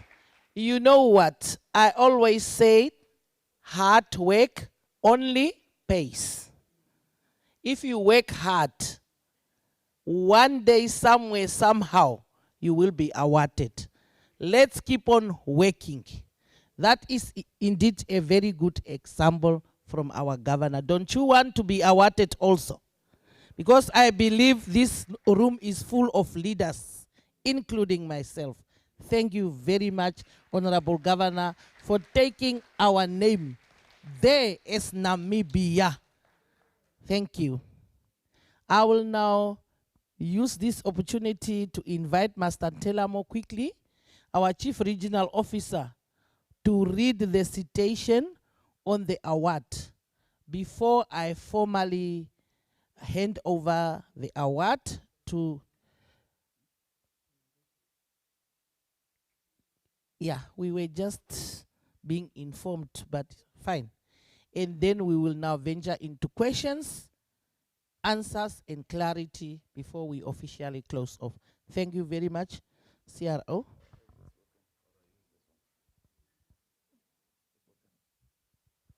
All right. Good morning, ladies and gentlemen. I'm going to read this verbatim as it is, as it's written. The Georgia Legislative Black Caucus Incorporated, a resolution honoring a distinguished African leader who has contributed to the political and economic development of Namibia and Africa by extension. Whereas Neville Andre Itope is a distinguished public servant and leader with extensive experience in political sociology, public history, and governance, bringing a wealth of knowledge and expertise to his role as the governor of Erongo region. And whereas his multifaceted career and dedication to public service highlight him as a beacon of leadership, resilience, and commitment to sustainable regional development. And whereas Itope Andre currently leads numerous initiatives within the Erongo region, demonstrating his adeptness in navigating complex governmental and socioeconomic landscapes, particularly during challenging periods such as the COVID-19 pandemic, showcasing his ability to thrive under pressure and adapt to rapidly changing circumstances. And whereas he has continued to mentor young professionals and community leaders, recognizing public service and leadership as catalysts for personal growth, community development, economic advancement, and social cohesion. And whereas Andre Itope's leadership has inspired impactful change within his community and beyond by fostering a culture of innovation, integrity, and social responsibility, which has set a powerful example for future generations of public servants and leaders. And whereas his contributions to various sectors, commitment to mentorship, and advocacy for sustainable development make him an influential and inspiring leader whose impact is felt far beyond the domains of public service and governance. And now, therefore, be it resolved that the Legislative Black Caucus of the Georgia General Assembly and the members of this august body salute the efforts of Neville Andre Itope, signed and sealed this 15th July 2024, and it's signed by the Representative Carl W.S. Gilead, Chair, Georgia Legislative Black Caucus Incorporated.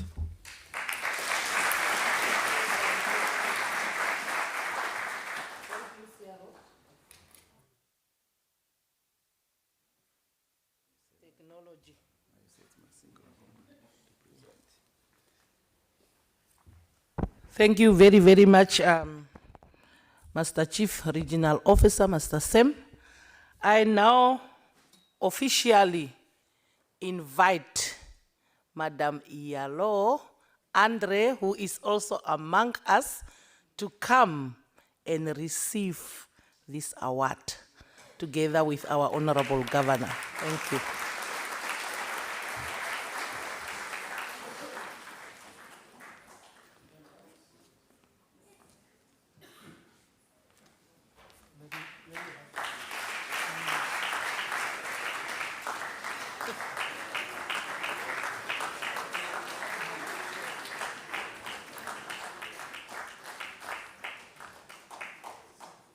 So, Honorable Governor, thank you very much for putting us there as Namibian, as Africans in the world. Thank you very much. This is your award.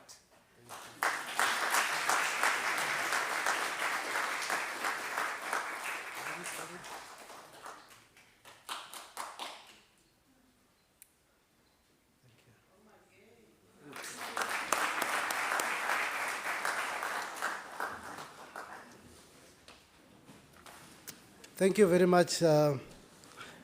I received this award with a happy heart. I received this award because it is not, in fact, this is a commendation from the Georgia caucus, legislative Black Caucus.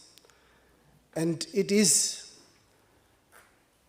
as you have heard, it is a collaborative effort. It is what happened in the region. And this what happened in the region, it is done by all of us. All of us are part of this achievement. I remember when we were responding to the COVID-19, we had to bring all stakeholders together so that we can effectively respond to the COVID-19. I remember the private sector were also represented, and I think we had a committee called the Erongo COVID-19 response team, which included the ECC, the Erongo Care Committee, Community Care Initiative. And that was the result of many of the activities that we have seen, where we have increased the bed capacities in the hospitals, where we have seen oxygen cylinders in hospitals, where we've seen also new areas of improvements in the responding to the COVID-19. And I think some of them are here, some of those members. If you can just stand and maybe join me, because COVID-19 was one of those areas that we really it just mentioned here, and what we really did a great job. Ms. Infride, you're part of that. Ms. Anna Jonas, Mr. Luanda, please stand up. The whole committee, please. Raymond Peterson, Nanona, please come in front with me, because they worked tirelessly in addressing this. Can I just?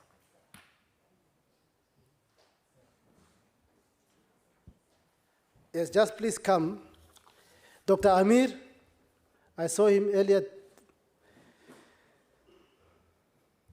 JJD, Tino Hanabeb, Joseph Gururap, Anna Jonas, Namport, Clef Shikwambi, I saw you. Edwin Kamatoto, Juse Kambweshe, Bartholomew Patrick, Selma Pinias, Anton Pretorius is out of the country. Luanda is here. Marie van Rijn. Klaus. Sterling Dara. Now, if you have seen, these are some of them, and you have seen the major initiatives that we have done to respond to the COVID-19.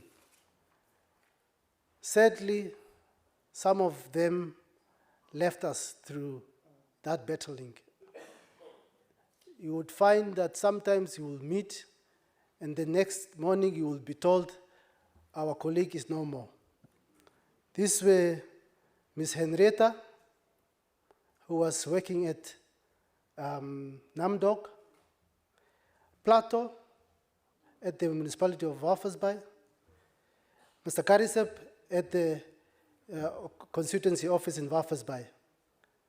And we also want to dedicate this achievement to them because they died in fighting for the community. And we want to therefore really express our gratitude to those that were part of this. And exactly as the chairperson was saying, hard work pays off. It was not easy for all of us, but this is what happened when we were vigilant and really working hard on it. Thank you very much, colleagues. Please keep it up.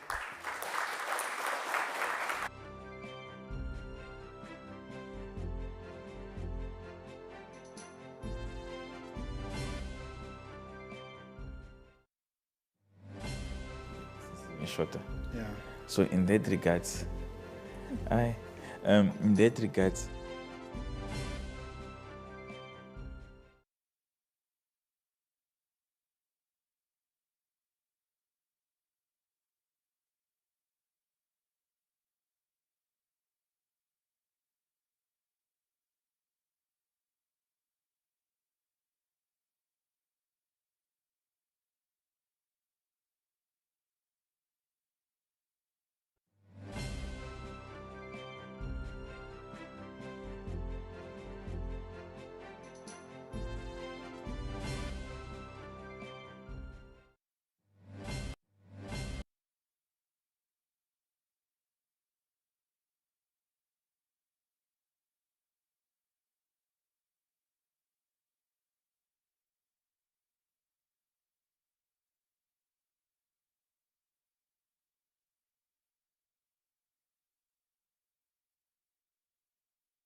And that was the governor of Erongo region, Neville Tope, giving us his fourth State of the Region address right here in Swakopmund at the Swakopmund municipality in the Chambers. Comprehensive enough, of course, I'm not alone. I'm joined by Sarah Lee Lago and Paul Njambala to be able to break it down as to how it went. What did you make of it? Let's start with you, Sarah Lee. Yes. Thank you again for the opportunity. I listened attentively. He was really, really, really comprehensive. Like you said, he's covered the mining sector, he's covered the fishing sector, he's covered the agricultural sector, the health sector, and the educational sector as well. So I'm satisfied with what I heard. Of course, there are a few, remarks or statements that were made in regards to, social corporate responsibilities from mines that I think they can do more. But other than that, I'm very satisfied, and I'm actually very proud of how he delivered. We will delve into it a little bit. Your overall impression, Paul? Yeah, it was quite a lengthy speech. So I think Governor really covered almost everything he needed to cover for the region. A lot of information, some excitement, some challenges are still there, which we're still battling as a region. So I think now it's a matter of to say, how do we have a proper holistic approach as a country to work on some of those challenges he has addressed. For example, he spoke about tourism, housing, mining, and so on. And I didn't see much of the logistics sector. Because remember that the government spent $5 billion a few years ago to expand the port of Walvis Bay. Now, which was done, very well done, everything is working. The governor spoke about the trucks of the road here, on the B2 road. Now, we haven't done much in planning to say how do we expand the road just between Walvis Bay to Karibeb. And then the rest, because you remember Karibeb is an entry from when you're coming from Amaruru or you're coming to Window. So at least just that one. To have like a dual carriageway. Kind of dual carriage, or even just a bit broader, because it's terrifying if you're driving these days on the roads because you have hundreds of trucks. every day. Since you have mentioned road, let's kickstart off our discussion with the roads. Roads infrastructure also featured in the governor's speech. I know that that a bit of stretch from Karibib all the way to Anandes, for example, or even to Swakopmund, has not sort of like been prioritized or mentioned that much, but there were other headway that he has made and mentioned in his speech as well. Absolutely, absolutely. We spoke about the B2 road that my colleague or my counterpart also alluded to say that there's been a lot of movement on that road, and that's where also a lot of drivers grow impatient with the trucks. And not that it is a sole factor or sole reason why accidents occur, but there is prospects of that road being, expanded to have lanes for trucks and lanes for vehicles. But I also want to agree with what Paul said about the logistics thereof. We can't just be vaguely exciting people to say that there will be road expansion or the infrastructure of the road will be improved, but you don't give us the nitty-gritties thereof. So, yeah. Okay. Another thing that he also touched on was housing. We do know there's an influx of people, urban-rural migration, rural-urban migration, where a lot of people come to cities like Swakopmund or Walfish Bay, and the thing that brings them to these cities and towns is because there's employment here. This is the mining sector is here. For example, the mining sector in Namibia employs over 5,000 people. The mining, we've heard from the governor now, over 600 people were just employed in the mining sector this year. But the point is, when these people come from the different regions, from Zambezi, from Karas, from Hardap, from Maheke, Oshodonjupa, and so on, they need a place to come and stay. So, are the 968 houses, just a few shy of 1,000, enough to be able to address the backlog of housing problems that we have in this region, let alone the country? Well, it's not enough. I think in 1 year they did that. But the 980 houses are for the region. It's not enough. Swakopmund alone, where we are now, has a backlog list of 15,000 people on the waiting list. So you can just imagine it's much more bigger. And I think government, they're doing the level best with their limited resources, but I think it's also important that we can also diversify by not, because most people, there's a percentage of, let's say, lower middle class people who not necessarily need the house, but if you can give them the land, service land, and they can use, we have seen, for example, the Sheikh dwellers and the Build Together projects have been able to bring more houses on board at costing the government less money. So if we can service one of the bedlock or the situation we have the bedlock of the housing in the country is the time it takes for this for the processing of the land to be serviced, and also for the processing of the government from the Ministry of Local Housing.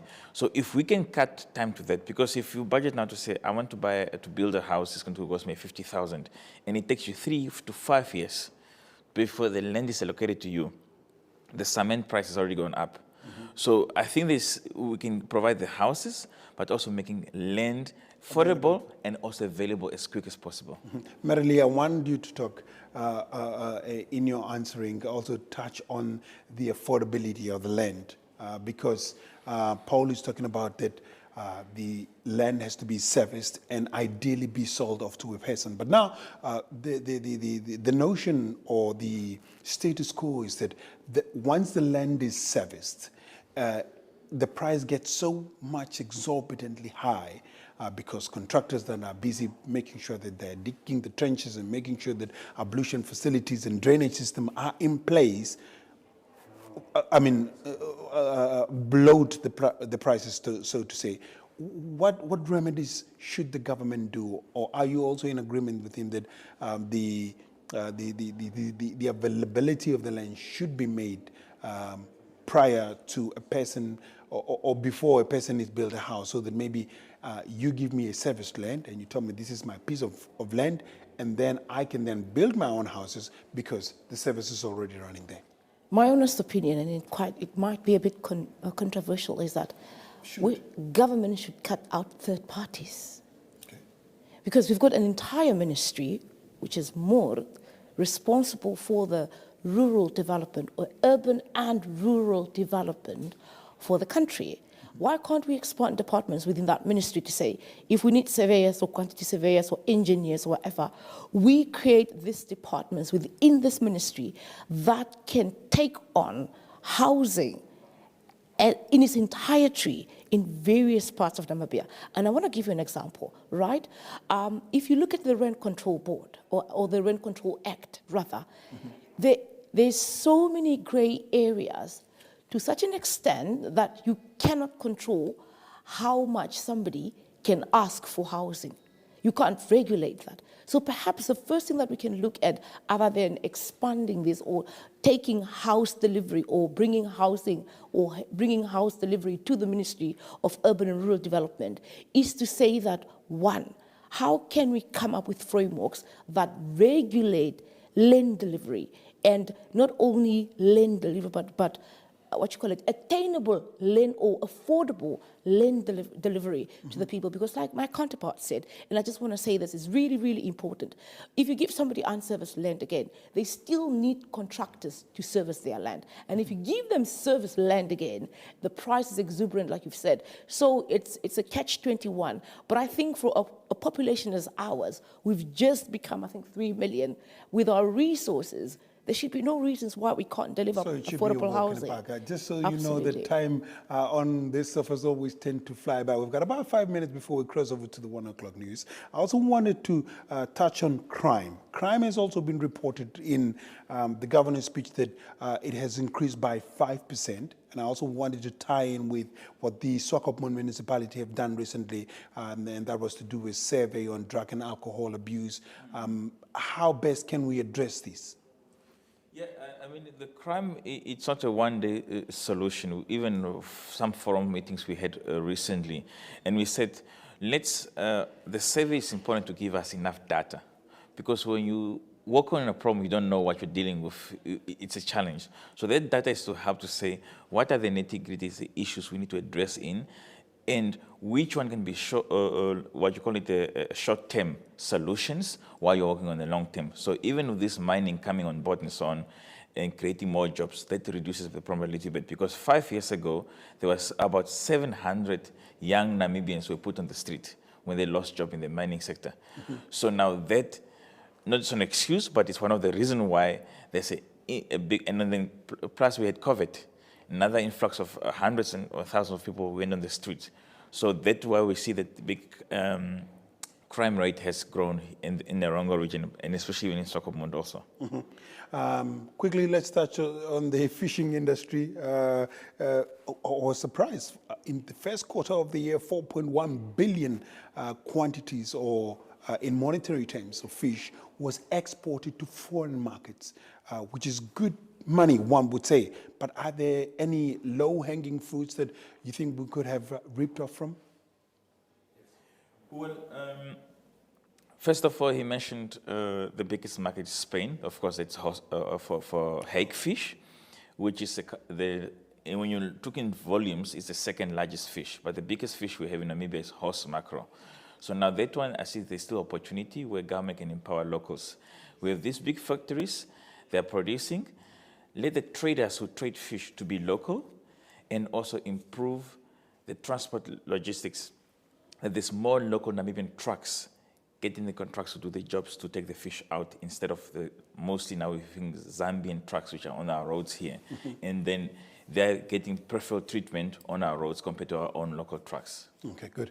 Sarali, any last comments on some of the good points that really the governor has touched on? I know that there was the collaboration between SORA town in Botswana and Karibib. That also excited you? That excited me a lot, because, you know, when you look at development programs, they take a while, but when you have twinning agreements, you now have smart rules to say, how sustainable it is. Is it marketable? Is it attainable? You've got a timeline, bound to it. And so Karabab, like Paul said, it's an entry, in Erongo region. And it's exciting to know that more development is going to come to this town. And more development means what? Job creation, more opportunities for local. So that excites me. And I wanted to add something on the fishing industry, to say that perhaps it should be mandatory for fishing companies to have fish shops, because fish is expensive. You have this entire resource in your country, but a lot of people cannot afford fish. So perhaps if fishing companies have fishing shops, then the price of fish would be affordable. Okay, good. Yeah. Sarah Lee and Paul, thank you so much for having been here and talk about the State of the Region address for Erongo region. Unfortunately, we did not have much time. Even the 15 minutes that we were given just flew by, but I'm sure that we will still continue having this discussion. But for you, wherever you've joined us, this was the State of the Region address for the Erongo region. We've really touched on a lot of things: housing, roads, mining, agriculture. There was even a 23-kilometer pipeline that has been established for the Odondati constituency. Tourism has really recovered, or is on the road to recovery. Those are but just some of the few things that the governor of Erongo region, Neville Tope, had to say here. And on that juncture, from me, Leslie, and the rest of the team here, it's bye-bye and over to the 1 o'clock news.